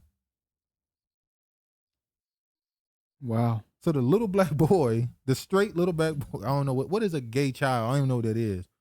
But the little black boy, if he doesn't grow up the way she deemed it correctly, he's automatically a loser male. But he's handsome. Let's go around and see what the right wing, as they say, had to say about the situation that went on. Oh, first let's show this. This is the clip of her saying the things that I just said a while ago. This is the original. This is where I got all this from. I remember I read the ISIS papers. When I read that, it made a lot of sense. Well, I didn't read it. I'm not gonna lie. I watched the video that was on the documentary that was on YouTube. That's how you saw it, didn't you? Yeah. Am I doing this? For example, when I was a very small child, I wanted to understand why black men were lynched. I asked my grandmother and parents, why would this be done? And my grandmother gave a statement. She said something like, well, some people just want to act ugly. But that wasn't sufficient, as a psychiatrist. May I interrupt for just a moment? Here's the read on that, and I know you want to add to this or make it just a little more complicated. The black male was lynched and often castrated because of the white male fear of the black male's, the myth is the black male's extraordinary sexual capacity. So he was lynched. Well, they did scientific papers on it where it said the black male, this is them, had the most stamina and all this stuff. This is them, their studies. Because they was doing a lot of crazy shit in the early 1900s, really the late 1800s, early 1900s. They were doing a lot of crazy shit. We know about what was going on with the children. What's the name of that foundation? The Kinsley Institute. Yeah. Look that up, what they was doing with children and stuff and how they redefined sexuality in this country. But they was doing this, they was doing scientific papers on this and they were giving grants to do this. So this stuff was considered real, quote unquote, science to them. By frightened white males who feared that if he ever got anywhere near the white women, that somehow the white male would be a sex. Now, Well, you want to add to his that. sexual capacity. What are we talking about? I say that the fear is that the black male can cause white genetic annihilation. And this is why the attack on the genitals, there's no history in the world of any non-white men attacking white men's genitals. But why do white men feel the need to zero in on the black man's genitals and cut them off? You see, and a lot of this is played out in symbolic behavior in this culture. She went on to compare it to the gun, the weapon of their weapon of choice. She went on to say how white women always preference that they like tall, dark, handsome men. Now, when they say dark, they're referring to men with dark hair or olive tone. And she said, why do they always say they want chocolate for Valentine's Day? Listen, y'all niggas gonna get caught one of these days. Look at this. This is what they're teaching their kids. PE classes are working on their marksmen after the airfire rifles. All students passed their safety tests and have been sharpening their skills. Where is this at? Hot Springs County? School District 1. So, shouldn't we be doing this in our community? Yeah, we should. Niggas ain't, what's it called? The Nagas? Naga. Why is it seen as taboo? We could see a nigga gang member with a damn AK-47, a bazooka. Well, let me take that back. Hold on. We could see a nigga with an AK-47, a bazooka, shotguns, all this stuff, and that's seen as But when we see a regular degular black person, man or woman, with a gun, it seems taboo. Yeah. To have my uncle, he has a lot of my family members got guns now. But my uncle, even as a kid, he always had a weapon. He always carried around his pistol. And it was like, everybody else had guns, but it was illegal. But his was legal, and he was the taboo one. He was the one that everybody was like, he walking around with a gun. You got a gun in your trunk. This is something that the gang could be doing productive in the community instead of killing one another. Oh, the gangs, yeah. I mean, yeah, if you're going to have legally having license for firearms, doing drills and training. Hell, white people be doing this. Yeah, they be out there in the woods or in the back of their damn yard. Yeah. Having target. They don't go to the shooting ring. The back of their yard is a damn shooting ring. Yeah. But this is what it's all about. This is what they're doing. Now look at this the right wingers, what they had to say. This is also the gun. By the way, shout out to Tariq Nasheed. Look what he had on the gun. I don't know if you saw this. You see what's on the gun right here? Here's your what? Reparations.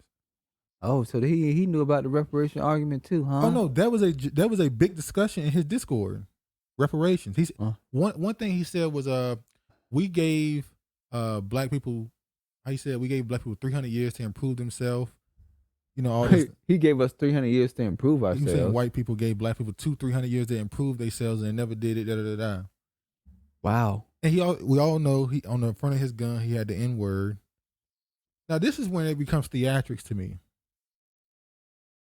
I'm not saying that nobody's actually dead. I'm not saying it's fake. I'm not Alex Jones in the situation. I'm saying this seems psyopy. Is the government trying to tell us something? Because him to put that on his gun, yeah, a little over the top. Now look at this, Larry Elder. I always think of every time I think of that man's name, I think of Larry.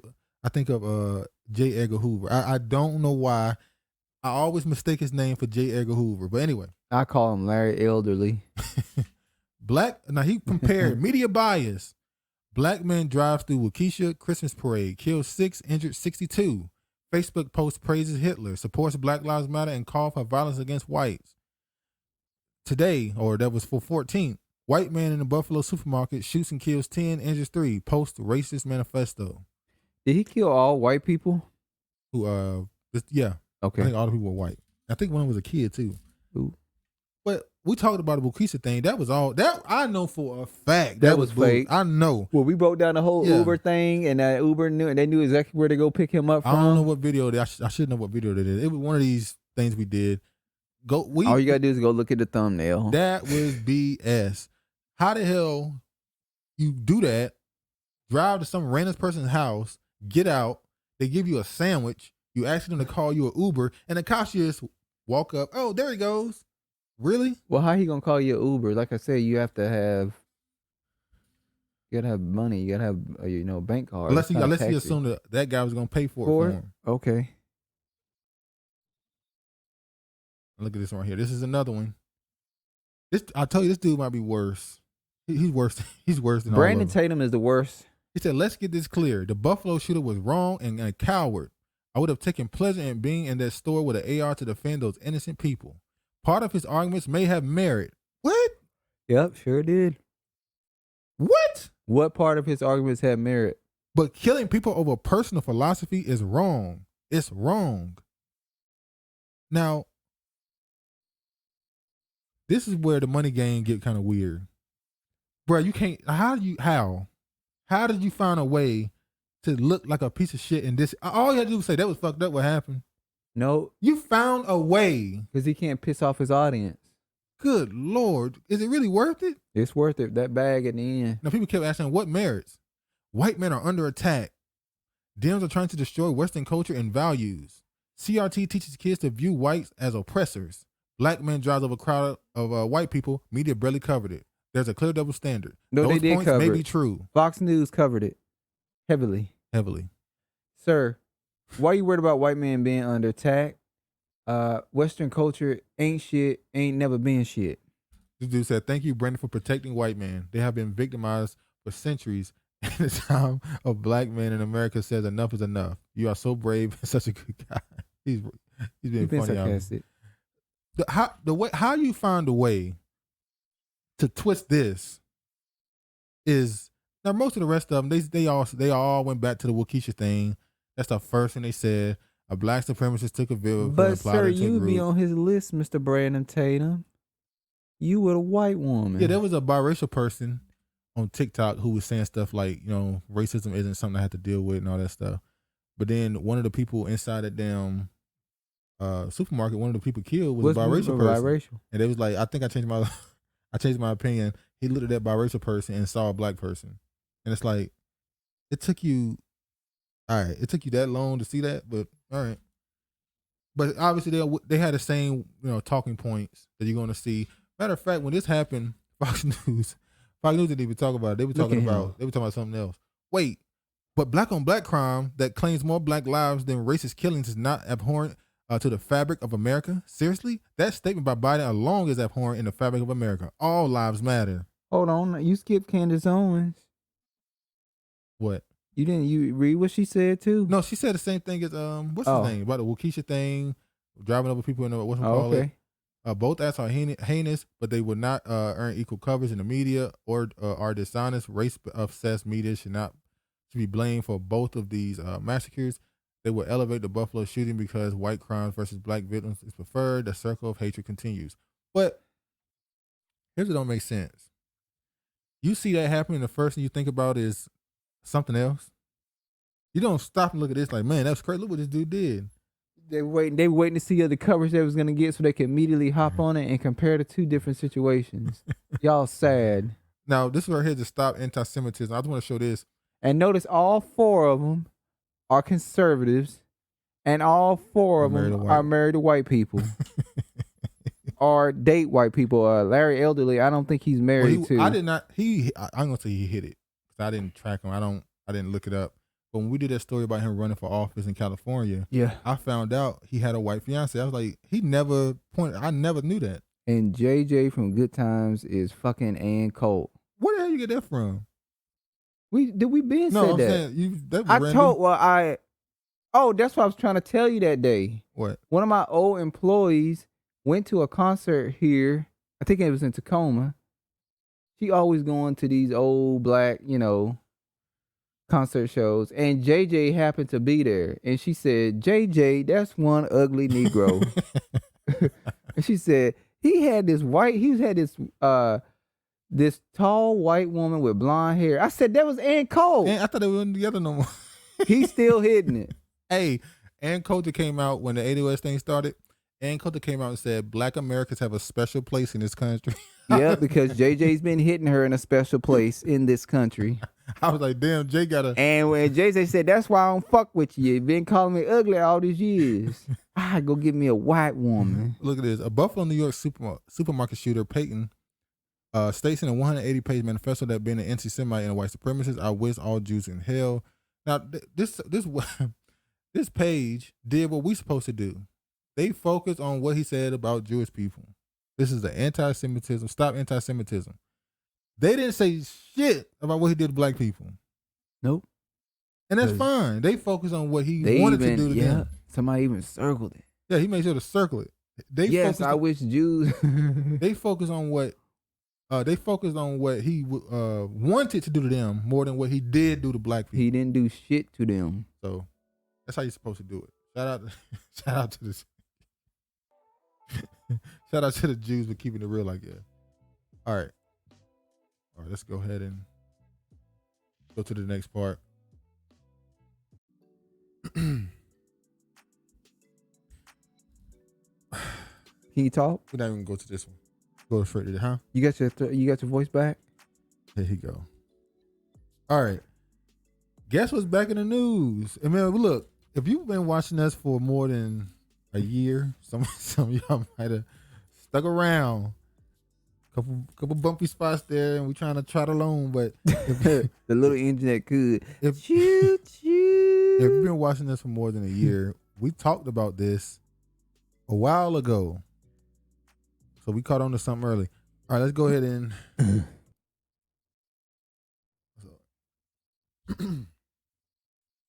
World Health Assembly agrees to launch process to develop historic global accord on pandemic prevention, preparedness, and response. One world order. This is WHO. Closer and closer. So,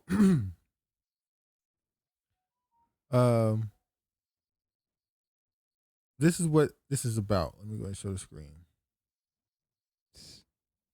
We're just going to go straight to what it's about. Article 19 of the WHO Constitution provides the World Health Assembly with the authority to adopt conventions and agreements on any matter within WHO's competence. The sole instrument established under Article 19 to date is the WHO Framework Convention on Tobacco Control, which has made a significant and rapid contribution to protecting people from tobacco since the entry into force in 2005. I wonder, did that have something to do with what happened with menthol? I'm about to say. I'm just saying, it's funny because now they're about to sit down and say there's a treaty that WHO wants to sign. WHO.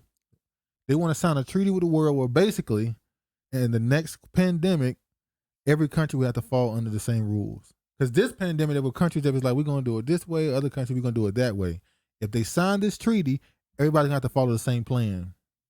So one world. And if you act outside of that plan, you will be, what do they call it? Sanctioned. It'll be a global effort to sanction you and make you fall in line. So they telling us something else is getting ready to come. Oh, we already know what's coming. Under the decision adopted today, the INB will hold the first meeting on March 1st, 2022 to agree on ways to working the timelines, and second by August 1st, 2022. So you get the point. Now watch this.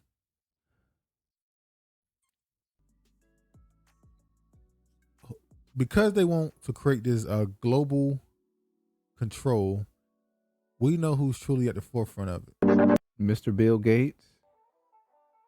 Let's go ahead and show this.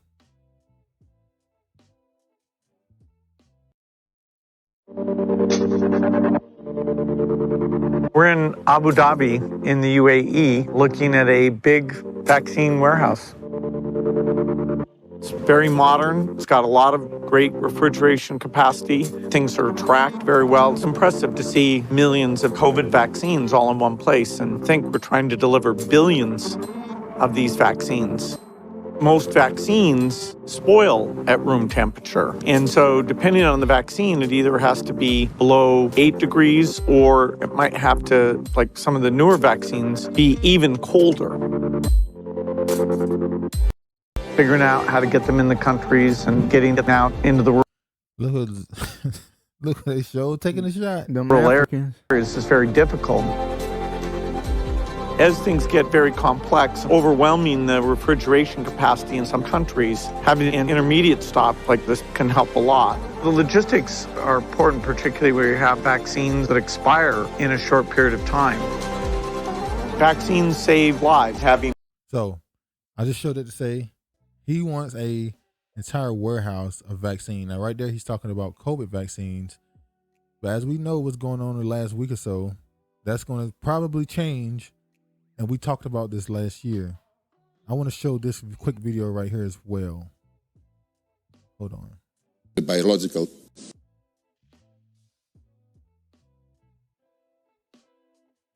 It is basically biological chip that it is in the tablet. And once you take the tablet and dissolves into your stomach, sends a signal that you took the tablet. So imagine the applications of that, compliance. The insurance companies to know that the medicines that patients should take, they do take them. It is fascinating what happens in. So imagine the applications of that, compliance, applications of that, compliance, applications of that, compliance. So they have a tablet they want you to take this, and it will let them know that you took it. And they say, imagine the application this can be used for compliance. While at the same time, WHO is saying they want to be able to make every country comply to the same rules to stop a quote unquote pandemic. So it sounds like once again, this stuff always comes up together. They make sure they combine everything. So they're telling you on one hand, we got an ingestible pill that's going to send a signal to let people know that you have taken the pill they want you to take. And we're going to make sure every country enforce it. Well, what the fuck they got in the pill that's going to let you know they took the pill? What type of... It says it has a tiny chip in it. So why would I take that pill? Exactly. But see, they got to find a way to get you to take it. Well, now how good they luck. How they gonna get you to take that pill? We talked about this, bro. We really was ahead of our time. We talked about this. Yeah, we did. CDC and Massachusetts health officials investigating monkeypox case. Monkeypox. When did we talk about that? Well, let me just Interesting. go. They call it monkeypox. Comes from Africa. And it ain't just your regular chicken pox. It's monkeypox. Yeah. It always got to be something. Racial. What up, y'all? It's to it. Lost in Seattle. Who is that? All right.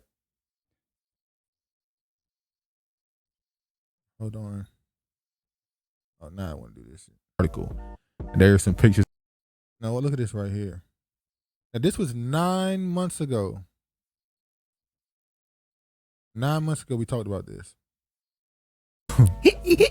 To monkeypox. Yes, that's a real thing. I've never heard of monkeypox. I've never heard of it. It looks 10 times worse than we call it chickenpox, but it's also referred to as smallpox. Now you see, this right here was remember 9 months ago. CDC monitoring 200 people in 27 states for monkeypox. So it was in 27 already then, and it just kind of died down. They didn't say nothing. Yeah, it is. So let's look at what monkeypox is. It says monkeypox was first discovered in 1958 when 2 outbreaks of a pox-like disease occurred in colonies of monkeys kept for research, hence the name monkeypox. The first human case of monkeypox was recorded in 1970 in the Democratic Republic of Congo during a period of intensified effort to eliminate smallpox. Since then, monkeypox has been reported in humans in their other Central and Western African countries. Now let me read that again. There's something I want to show. Working with the feds, they talked about what happened. Approves first live Now look at this. FDA approves first live non-replicating vaccine to prevent smallpox and monkeypox. That was in 2019. Yeah. We talked about this in 2021. So this was 2019. We talked about this in 2021. So 2019, they already was creating the vaccine. And now we know from what just happened the last couple of weeks, they already ordered millions of vaccines for monkeypox before the quote unquote outbreak began now. Replicating vaccine to prevent smallpox and monkeypox. I think that's all we need from this. So that's all we need from this. So we talked about this 9 months ago. And just like that, let me go back. May 20th, 2022, this is where we are. Monkeypox is spreading around the world. What is the disease and how dangerous is it? Are you surprised? I'm not surprised. Matter of fact, a couple months ago, we said, are they going to have monkeypox in one region, have the plague in one region, have this in one region? I think they just slowly rolling out each, what do they call it? Right. Each plague. Oh, yeah. Until they get the population down to where they want it to be. So now they got a new thing. Now, when it's monkeypox, if it jump on you, I ain't going out there. If one motherfucker at work have monkeypox, it's a wrap for me.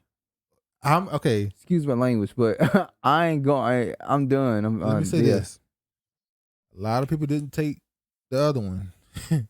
How many people gonna stand strong? I know they ain't gonna be able to stand strong. They're gonna buckle. How many people gonna stay strong and not take this one? They're gonna fold like a damn fold like a chair, easy. Not me though. All right, monkeypox case identified in Massachusetts and outbreak grows in Europe. Here's another one where they're talking about it. Monkeypox hits Europe. 5 men in Portugal test positive as Spain probes 8 suspected cases in men, as experts warn that this could be tens of cases in Britain. It's starting. Tens. Well, that's how. Hey. This is another thing here. Analysis of Hunter Biden's hard drive shows his firm took in about $11 million from 2013 2018. Remember, this whole situation has ties to Ukraine. Remember, just a few months ago, we were starting to talk about labs in Ukraine. Is it possible that what they got going on in Ukraine right now open this up even more? I don't even want to say the sentence I want to say, so I'm just going to say, is it possible what's going on over there is helping this spread more? Possibly. And now they finding out how much money he took, and they say he spent it fast. They released a couple hundred, I think 100 and something thousand emails from Hunter Biden. We know he has business deals. We know that he and other firms were putting money towards these labs in Ukraine and China, along with Dr. Fauci, NHI, and all that stuff. This is all connected to the pox. What we gonna name this? We name the other one Rona. We're gonna call this the pox. We're gonna call this the monkey. The monkey on your back. So yeah, okay. They seem like they about to get ready to impeach Biden. Biden invokes. Yeah. We've been saying it for the past year. Biden ain't going nowhere. I ain't putting no date, time stamp shit on it. His ass to go when it go. I about to say something. Stop. Biden invokes Defense Production Act to address infant formula shortage, among other actions. So now the government is now involved in the production of baby formula. Well, so they've been involved in the production of baby formula. I know. I'm saying, are they not going to get into a deal with some contractors to create a lab-created breast milk like Bill Gates, maybe? What is the shit they've been giving us all these years? That's the point. We don't know. Now they want to give you some new shit. They're getting rid of the old shit. They want to give you something new. Well, like I said last video, y'all better start using that breast. Oh, there was a woman who put a do-it-yourself video on Facebook, how to create milk for kids for infants. Facebook flagged the video as misinformation. Wow. All she did was put a recipe up for infant food for infants. And they flagged the damn post and said it was misinformation. And you go, wait, are they trying to make people take what's offered to them now? Yeah. Everything you do is mandated by what the government tells you should be doing. That's sad.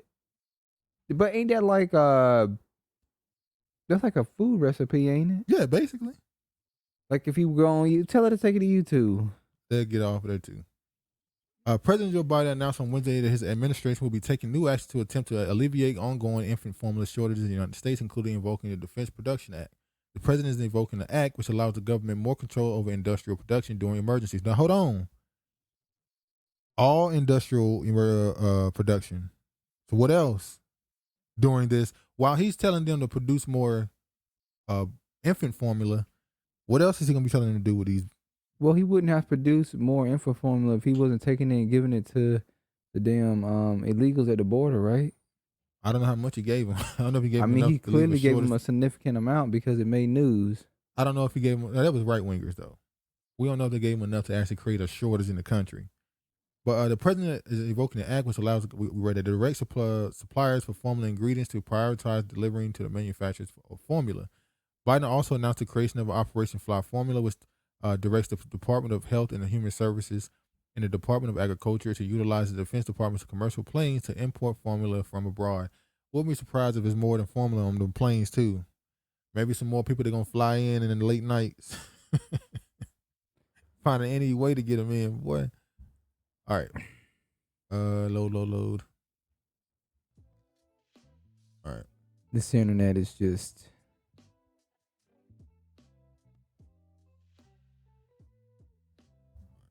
Shout out to George. I saw this from George. I'm just going to read. I just want y'all to see this headline here. This is January 27, 2022. IAVI and Moderna launched trial of HIV vaccine antigens delivered through mRNA technology. The last time I said that word,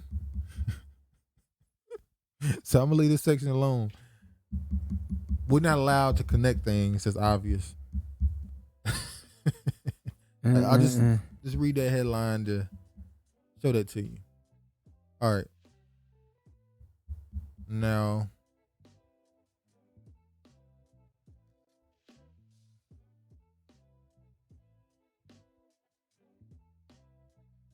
somehow, Black Lives Matter, somehow, they're in the news again. They finally, well, I'm going to say finally, we got the taxes. We got where the money is going. Did you see it? I know. I waited. Okay, let me show you this right here.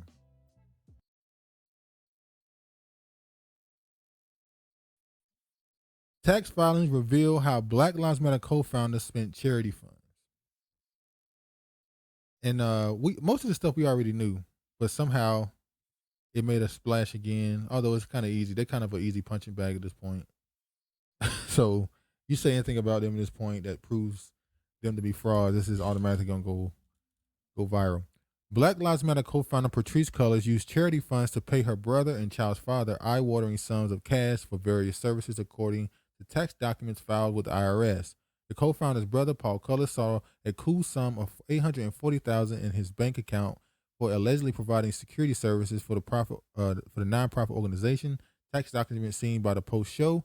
Meanwhile, the organization paid a company owned Damon Turner, with whom Cullors has a child, almost $970,000 to help produce live events as well as other creative services. On the topic of controversy, Black Lives Matter wrapped up in this fiscal year, which runs from July 1st, 2020 to June 30th, 2021, with a stunning $42 million in net assets. The foundation had an operation budget of about $4 million, according to the board member. More than $37 million was spent by the foundation on grants, real estate, and charter on private flights, according to the tax filing. Yeah. So while they was out here calling themselves leaders of a movement to help with police brutality and victimization of Black youth and the older people, and the parents of these people were in poverty, and the people that were quote unquote on the ground for this movement were also living in poverty. They were taking chartered flights, buying real estate, and giving grants. To who though?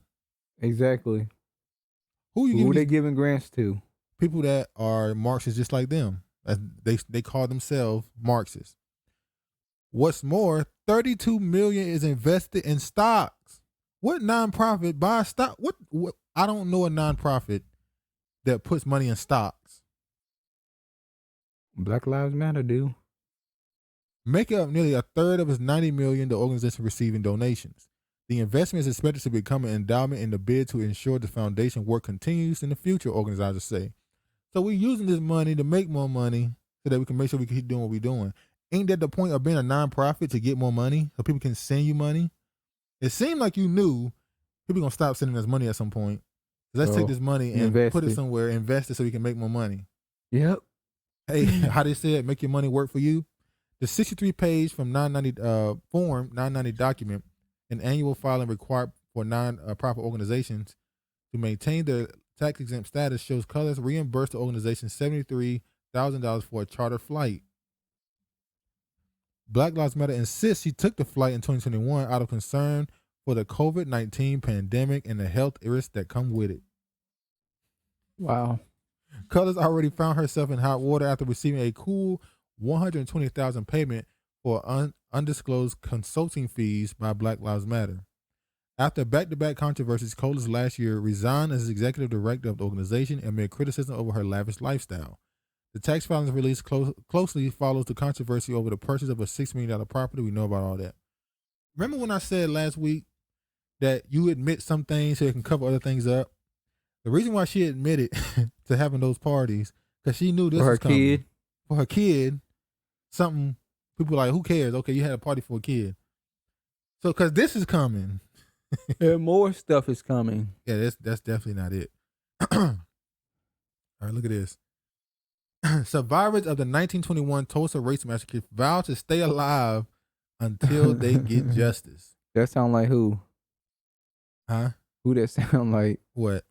Said his name earlier. Who? Fidel. Oh, Fidel, yeah. He said he wouldn't die until America falls. And then Trump got elected. He said, oh, I can go. Oh, man. Yeah, Fidel, I'm going to read the article. Hold on.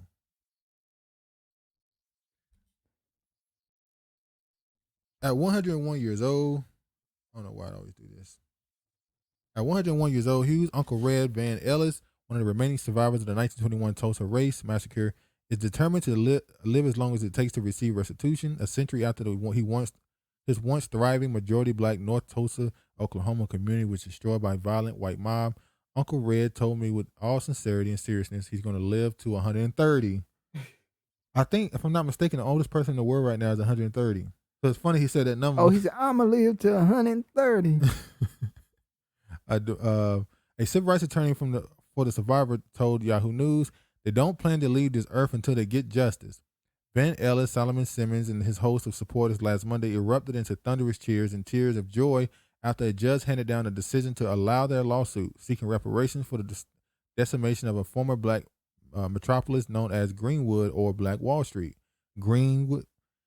Anyway, to move forward, the defendants has sought to dismiss the case altogether, objecting that it's too much time has passed. Wow. So they just said it's too long. They're right here though. They're alive. You see that? So even when you're still here to get your reparations, your payment, your settlement, for you, it's too long. So it was never about who it is. It's not what it's about. It's never about how long it is. It's just about who it is, you, because they don't want to give you your money. Exactly. Some other news. I'm not going to show this on the screen. I'll just read it. Cal HR will work with the state controller to establish new demographics categories for the collection of data pertaining to the ancestry of ethnic origins of African American employees. The collection of this data continues. Cal HR's duty is to maintain statistical information necessary for the evaluation of equal employment opportunity and upward mobility within state civil services. They separate black groups. Should have been doing that. Disaggregating. They should have been doing that. That's what they're gonna do now over there in Cali. Hey man, Cali only ain't it? They got it rolling at this point. All right, let me go ahead and go to this part. I want to show this video. Warnock was directly asked about reparations for black Americans. He then deflected into talking about universal policies that would help communities of color. Warnock is the worst. Here we go. If Warnock is the worst, if you are in Georgia, vote for Tamara Shealy. She truly supports cash reparations. All right, let me go and show this. And it's sad that this is it's not new, but it's seen as a new thing now to press your politicians. Press them, get on them. And this is what you do. You're vetting them. Yeah, he's forced to make a statement when you ask the question. Now you can hold them to that. Whether that's negative or positive, you can hold them to it. My question is, it seems that we're always dealing with the symptoms of the problems instead of the bigger issues. And it seems that's one of the issues that could kind of fix all the issues is talking about reparations. And we don't talk about reparations enough in this country. And the last that I checked, the House had gotten the HB40 past committee. And as far as I can tell, that's where it stopped. And I know you're in the Senate, so I'm not sure what you can do about that. But I did just wonder what you could do to further that cause in America right now. So there is a bill to study the issue of reparations. Here's what I'm for: equity and opportunity. And I wake up every day fighting for that. And I do it in such a way. He just basically said, I don't wake up thinking about reparations. You wake up thinking about equity. That I think benefits all of us. But when you look at the issue of healthcare, for example, if we can get Medicaid expanded, it would help all of us if we could get Medicaid expanded, if we could get a fix. But it would have a disproportionate impact on communities of color because the disparities are so great. When we invest in jobs, when we invest in infrastructure, when we invest in a whole range of these things, when we deal with the expanded child tax credit,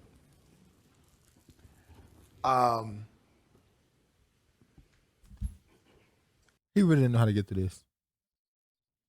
What he just said was, I wake up every morning and figure out how I can help everyone. And if I give y'all something, because y'all so at the bottom, it'll help y'all too. And by the way, I think about how to get you a job. Is that not the same thing as Republicans? Did they not say the same thing? The so-called Republicans versus the so-called Democrats? They should have stopped him in his track. He didn't ask you about Medicaid for all. No, he didn't say Medicare for all. He said extending Medicare. Well, extending Medicare. Somebody said Medicare. Yeah, for he all. corrected it, said extending Medicare for all. Like, so he's not for Medicare for all. He's talking about infrastructure and all these different. No, he asked you about reparations, and he made sure he said it was a study. Yeah. He made sure he emphasized on that it was a study. Y'all voted him in there. Did they? I don't think they did. Pause.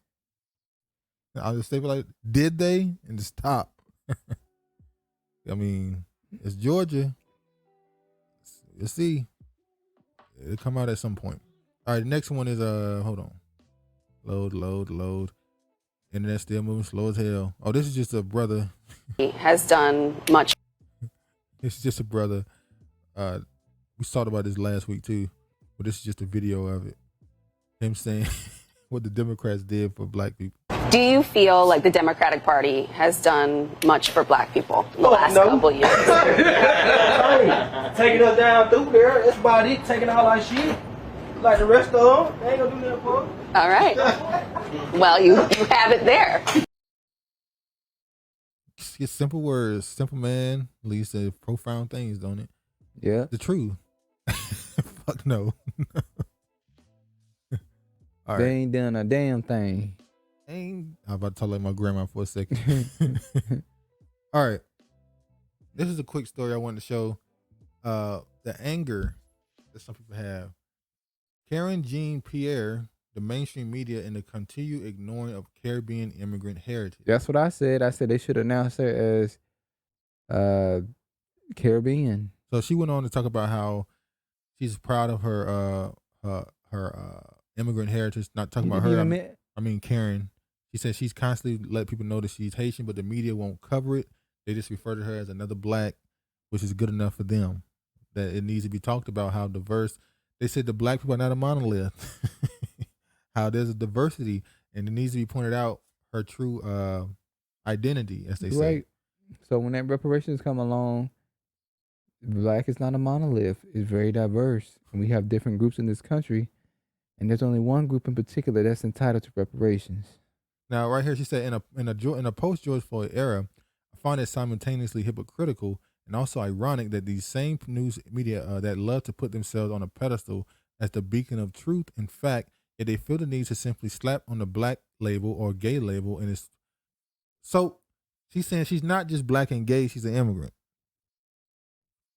Y'all need to point out her immigrantness more. Y'all need to point this out more, or else you're not being fair to her true identity. I just found that kind of. I found that. I guess I shouldn't be shocked that she that's something they truly, at least this person at least, found to be important enough to battle for. But I felt like at the same time, if we're saying that it needs to be a disaggregation, they gonna want it as well. They gonna want their achievements, if you will, to be pointed out as well. And so now so they're painting a narrative about xenophobia and all this going on in America and racism. So they're clearly talking about, What? They're talking about the fact that people are pointing out that they are not black Americans, that they are black immigrants. That probably is another thing. Since y'all, so quote unquote xenophobic towards us, let's point out that the first black press secretary is a Haitian. Oh, we used to that. The first black is always something. And when it comes to political stuff. Clarence Thomas calls out John Roberts as Supreme Court edges closer to overturning Roe v. Wade. We said this, John. Yeah, I said it when it first happened. I said John Roberts the one who did it. He the first one that came out and said this is wrong. We need an investigation. I said he the one that leaked it. I mean, because the loudest person in those situations is the one who did it, or at least they know what happened. He might not be the one who actually passed the paper along, but he know how it got in the wrong hands. So, Clarence, you on thin ice because they really want to get rid of your ass too. What's her name? I forgot it. Ketanji Brown Jackson. Has she still got her seat yet, or is she still waiting? I don't know. I don't follow her. Does he lose? I think he leaves in June. The guy she replacing, he was to leave in June or July or something. He got a couple of weeks. What if he decides to stay? Then they'll just have another person on the Supreme Court. Damn, Clarence, you better. You better be careful. Can't not be no more than one Negro. They're trying to use his wife to get rid of him too, because they're trying to tie her to the insurrection, January 6th, saying she was texting people, so she was a part of it. A big bird looking ass. Yeah. There was a little scene warm moment between Chief Justice John Roberts and Justice Clarence Thomas last November 1st, just before the Supreme Court heard arguments on Texas abortion ban. Roberts announced that 30 years ago that the exact date, the ceremonial investiture for Thomas had been held. Thomas, sitting on to Roberts' right, beamed and slung his arm over the chief's shoulder. So they're trying to point this how they were friendly at this point, but basically, you get my point. He accused him of being the one who did the shit. Yada, he yada, said yada. he the snitch. Yeah, he's the one who did it. But I want to point this out. We're talking about Roe versus Wade, and this is also tied to the first topic we talked about. Look, Israel's first reported suspected case of monkeypox is a man who returned from Europe. So is it the black dude? I saw this little story here. You saw this earlier, didn't you? Yeah. So is the black dude the one who brought it to Israel, or did they just threw a black body up there? I think they just threw a black body up there. All right. Over 1,000 Jews rally outside U.S. Capitol in support of abortion rights. Now, when we said that this is a part of their belief system, the Talmud, this is what they believe abortion is something they support. It says, as it originally conceived over the last year, the Jewish Rally for Abortion Justice was meant to be a powerful closing ceremony for the National Council of Jewish Women's annual Washington Institute Conference. A few hundred attendees were expected.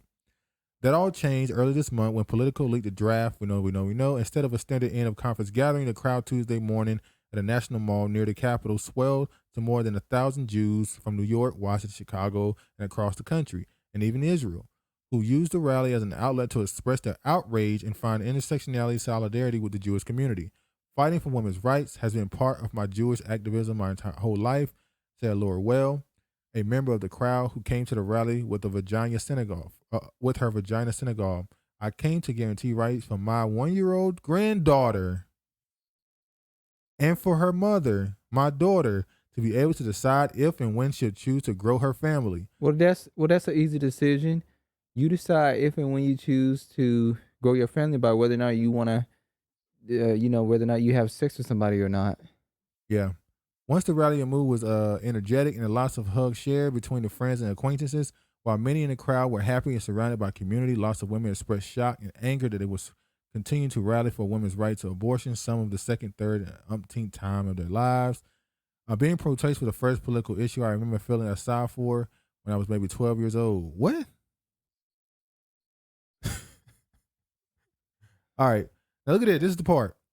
Judaism permits abortion and requires it when the life of a pregnant person is at risk. Now they added that other part. Religious freedom is meant to be a shield to protect people of minority faith communities, not a sword to discriminate against us. The only way we can truly have religious freedom in this country is for every person to make their own decisions for their body, their life, and their future. So that's part of their religion, to sacrifice to Baal, Molech, and Ashtoreth. They just said it. She literally just said, this is a part of our religion. We sacrifice to Baal and Molech. Now, we know for a fact that America used to, well, I'm not going to call them a Christian nation, but they purported themselves as a Christian nation. They followed, as far as they say, the Bible, and there was no abortion. We know now that America has, a long time ago, flipped over to being a Talmudic country. That's why they support abortion. Guess what else is in the Talmud? Transgenderism. So guess what America supports? Transgenderism. So they said it right there. A lot of the reason why you're able to do this is because of these people. I said the Jewish law believes that life does not begin at conception. In some cases, it is your religious duty to have an abortion. Sounds like a sacrifice to me. It says abortion access is an issue of religious freedom. I don't think I need to read no more. If they don't get the picture, then I don't tell you. I don't know what to tell you. They said they have to, they must be able to have abortions. That's their belief system. All right. We're going to run through some stories right now. A lot of stuff going on. Hold on.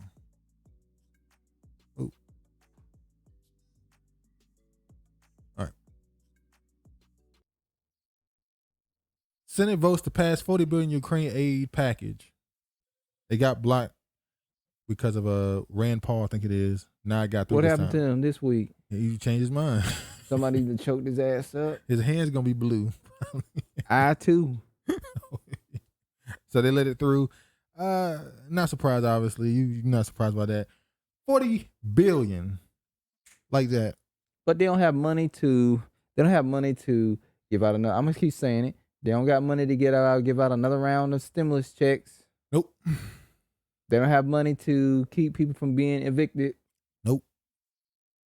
They don't have money to give you to, prevent you from having an abortion so you won't be in poverty. Nope. Cause more poverty. Nope. But Ukraine, $40 billion. Now this is just some change. This is some of the stuff they found in it. 17. They just, by the way, on top of that $40 million, they added another $100 million for food and stuff for them. Humanitarian aid. Yeah. What about humanitarian aid in your own damn country? Have they not seen the food prices? $17 billion for U.S. military operations, including Ukraine Security Assistance Initiative, and to replace U.S. military equipment sent to Ukraine. $1.8 billion to U.S. equipment for Ukraine. $414 million for research, development, and test evaluation related to Ukraine war. What? What? Research, development, and tests and evaluation. That's spying? Wait, what? I don't get it. $15 million for U.S. troop pay related to the war. Wait. $15 million for U.S. troop pay related to war. Wait. Are they saying they're paying U.S. troops? But they're not in Ukraine, are they? Are they? $13.9 million for the defense health program. And now the additional $8.8 billion for economic assistance, $4 billion for humanitarian aid, $4 billion for foreign military financing, $900 million for administration and children and families or for refugee and entrant assistance, $500 million for European banks for reconstruction and development. Whoa, well, ain't the European banks supposed to be chipping in and helping? So we giving them money? Yes, we replacing money that they donated and gave. $400 million for international narcotics control and law enforcement to combat human trafficking, collect evidence of war crimes. What? So $400 million for international narcotics and control. What the hell does that do with drugs? $350 million for the State Department's migration and refugee assistance. $190 million for the State Department's and diplomatic programs. Got it in quotation. $150 million for global agriculture and food security program. $110 million. By the way, we were talking about those burning down food factories and fertilizer plants and all that stuff. The same thing was happening in Russia. Russia was having a lot of fires. So is it possible that America was sending spies into Russia to burn down their food, and Russia was sending spies to America to burn down theirs? Maybe so. We're already in World War III, by the way. We're already there. So this is all the stuff. I'm just going to go ahead and just keep it right there. This is all the stuff they spent the money on. Now I'm going to go to the next thing. Come on. By the way, Bush had some comments. I'm pretty sure y'all saw this. He was asked about what's going on with Russia and Ukraine, and he had a bit of a slip where he revealed himself. The result is an absence of checks and balances in Russia and the decision of one man to launch a wholly unjustified and brutal invasion of of Ukraine. Iraq. He the one who did Iraq. He did Iraq. So, of course, when he thought about how brutal it was and he going into a country illegally, he was thinking about himself. Unjustified and brutal invasion of of Ukraine. Iraq. Anyway. You say Iraq too? 75. Here's the Now, remember when Bush was in office, he would always say some stupid shit and people would just laugh it off. Like, this man's dumb. And he would say some crazy stuff and people just laugh him off. He's just like they were doing now in the audience? It's like a little dumb text. And it's like they still doing it. He just admitted, yeah, Iraq was a war crime and it was wrong. And they laugh. Shouldn't America be punished for that? By the way, I remember when they've been trying to build his public appeal back up by having. I remember they had Obama, Michelle Obama giving them lollipops at the funerals and stuff. Remember that? And they were hugging up. Oh, look at him. It's like, he don't want Michelle giving him lollipops because we seen on Ellen. I don't think he ready for that lollipop. So Bush better move his ass down. Cut it off. Damn, you don't keep going. Damn. Goldman Sachs backed firm buys entire Florida community for $45 million. So we were talking about the rent prices going up because Blackstone is buying up everything. Goldman Sachs, they getting into it. They bought a community. Man, the most expensive places now are the places that used to be cheap. We can be moving. We can move to Alabama. Yep, ain't gonna have no shelter tank. You're gonna have to go outside and shit in the woods. People trying to move to places like Charlotte and Atlanta and Florida. Hot Atlanta. It's expensive. You got to move to damn Alabama, Tennessee or something. I don't even know if that's even safe. So they buying up the houses like crazy. Sounds like they want everybody living in the box. Oh yeah, remember this story? We talked about this story a few months ago. That one that was with Fang Fang? Yeah, China Eastern Bloc box points to intentional nosedive. We told you there was a plane headed to China from America that crashed, and now they're saying that plane it was an intentional nosedive. Now they're saying they don't know if the pilot did it. They're saying the pilot did it. I'm saying I don't think the pilot did it. Do you think somebody tapped into it and controlled it and made it go off course and crash? Possibly, because of this simple reason. I don't think Fang Fang was on that plane. It was used as cover up to say that she died. Maybe not, but this is a story that came out when the plane crashed. It said no survivors found, and China Eastern Bloc says in the crash. Now this is her, and this is the dude she was messing around with. His name is I forgot his name. Hold on. Fuck it, I don't forget his name. That's Fang Fang and the congressman that she was sleeping around with. I think Sawwell, that's his name. Congressman Sawwell. She was messing around with him. That's Fang Fang right there. Now, if you go right, Fang Fang was throwing that thing. But yeah, they saying that it might have been on purpose. And if you read the article, it says that they didn't name anybody else. They said 130 people died on that plane, but the only name they gave they dropped is Fang Fang. Now which they trying to make you believe that she died on that plane. We don't know if that's the actual Fang Fang that was associated with this congressman, or if this is another woman whose name just happened to be Fang Fang. But they clearly placed that name in that article as the only victim for a reason. Kind of obvious.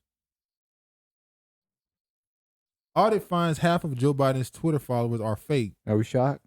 No. They went to a thing and showed that Biden, who has 20 million followers, actually has 10 million. Elon Musk, it says that 70% of his followers is fake, apparently. If you go to the bottom of this article, it says 70. I see. Twitter CEO fires back at the world's richest man, saying that the digital giant suspended over 500,000 spam accounts every day and locked several million accounts that is suspected might be spam. SparkToro used the same audit on Musk himself and found that nearly 70% of Musk's 93 million followers were fake. So he's not going to purchase Twitter?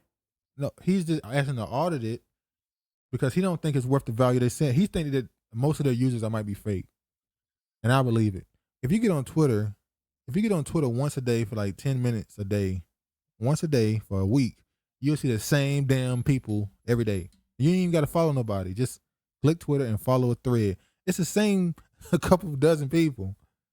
I think there might be like, they said the audience for Twitter, I think I saw it one time, said 100 million. It might be like 20, 30 million people on Twitter. But that's the thing. Did they create Twitter and give it so much political power? Because it's not the biggest platform, but it has, when it comes to information at least, spreading information is by far the most powerful. Did they create this platform and lie about how popular it is so that they can make what's seen on there seen as true? Because we know that they write articles based off of tweets, but what if the tweet is fake? They'll form a whole news story, a week's news story off of what somebody tweeted, but what if it's not real? It's a bot. Now they've created their own storyline.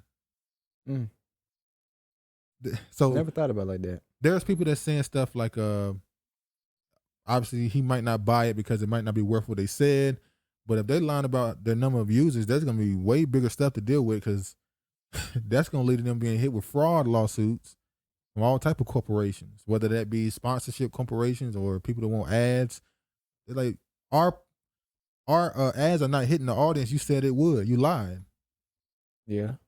And remember when Twitter was the one that came out and said, do you want your corporations to have a say-so in racial discrimination? When I say that, I mean, like, if something happens racially, do you want corporations to come out and speak about it?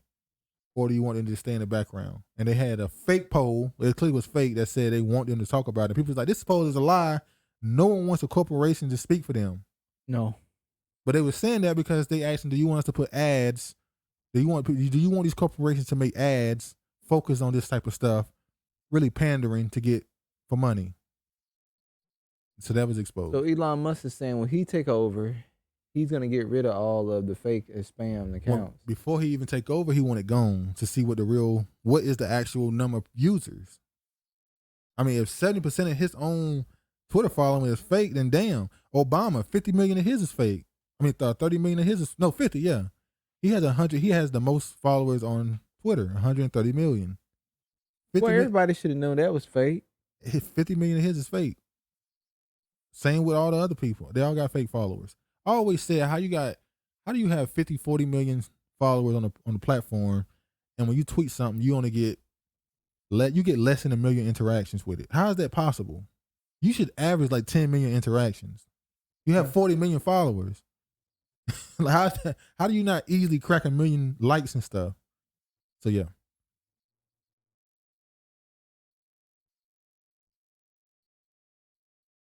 RIP Disinformation Governance Board 2022-2022. So they remember that board they tried to create, the Minister of Truth, as they called it, but it's really the Disinformation Governance Board. By the way, this woman, do y'all know she in 2017? Guess where she was at in 2017? The woman who was trying to lead this Defamation Governance Board that Biden put in power. I wonder where. Ukraine, helping Zelensky get in office. Got in office too. Like, this is all set up. None of these people get hired and put in positions by coincidence. So you take a person that has ties to Ukraine, bring them over to America to be a part of a Disinformation Governance Board, which is basically, we're going to tell you what's true and what's not. And they even said they were setting it up to deal with the Russian propaganda. These people, it's insane. They're setting it up to deal with the United States' propaganda. Exactly. Oh, by the way, Madison Cawthorn is up out of here. Madison Cawthorn loses his primary, successfully squashed by a Republican. Remember the dude that came out? This dude came out and said that they in Washington. He in a wheelchair? Yeah. They in Washington having orgies and doing cocaine and drugs. He said he getting invited to parties and stuff. And immediately the Republicans came out against him, and his ass is gone now. But remember they released that picture of him in a dress? Yep. Or in lingerie, I'm sorry. And I was like, oh, this is a warning. And him losing, that was just basically them being nice and said, we're going to show you this. Now bow out. Don't bother campaigning, lose, and go on about your life, or we're going to really expose you. They don't play with you. And this is supposed to be the Christian side of politics, ain't it? You got rid of the person that exposed orgies and drugs. You should have wanted that to be exposed. Remember, clean the swamp? Exactly. Child Abuse Center hires professor who faced backlash over pedophile comments. Must be a woman. Oh, can we say that now? I mean, when you look at the person. That's a woman that transitioned into a man. We don't know. Clearly. An academic who resigned from a Virginia university after saying it wasn't necessarily immoral for adults to be sexually attracted to kids has been hired by a Johns Hopkins University Center aimed at preventing child sexual abuse.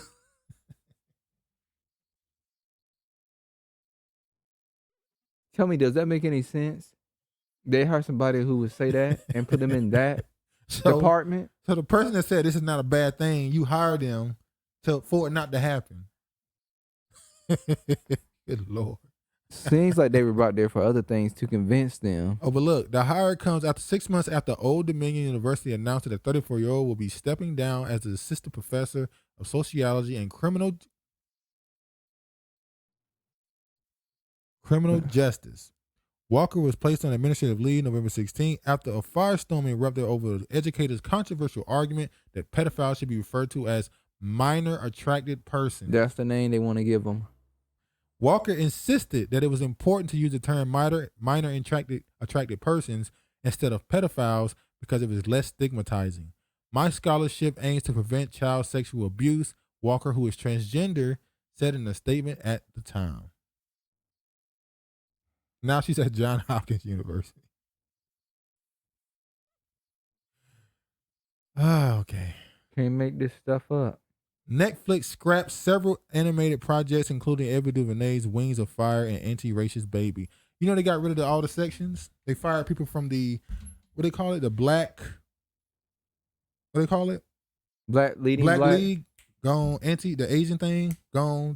All is gone. So there's no more sections on YouTube. On Netflix. Netflix is going down. They're almost done. They fired a whole bunch of people. Oh, let me go down.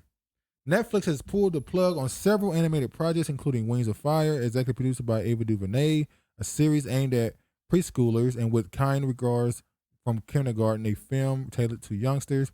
The streaming service also scrapped Stamped Racism, Anti-Racism and You, a documentary intended to serve as a companion piece to Stamped from the Beginning, which is a hybrid documentary and scripted feature that delves into race in the United States.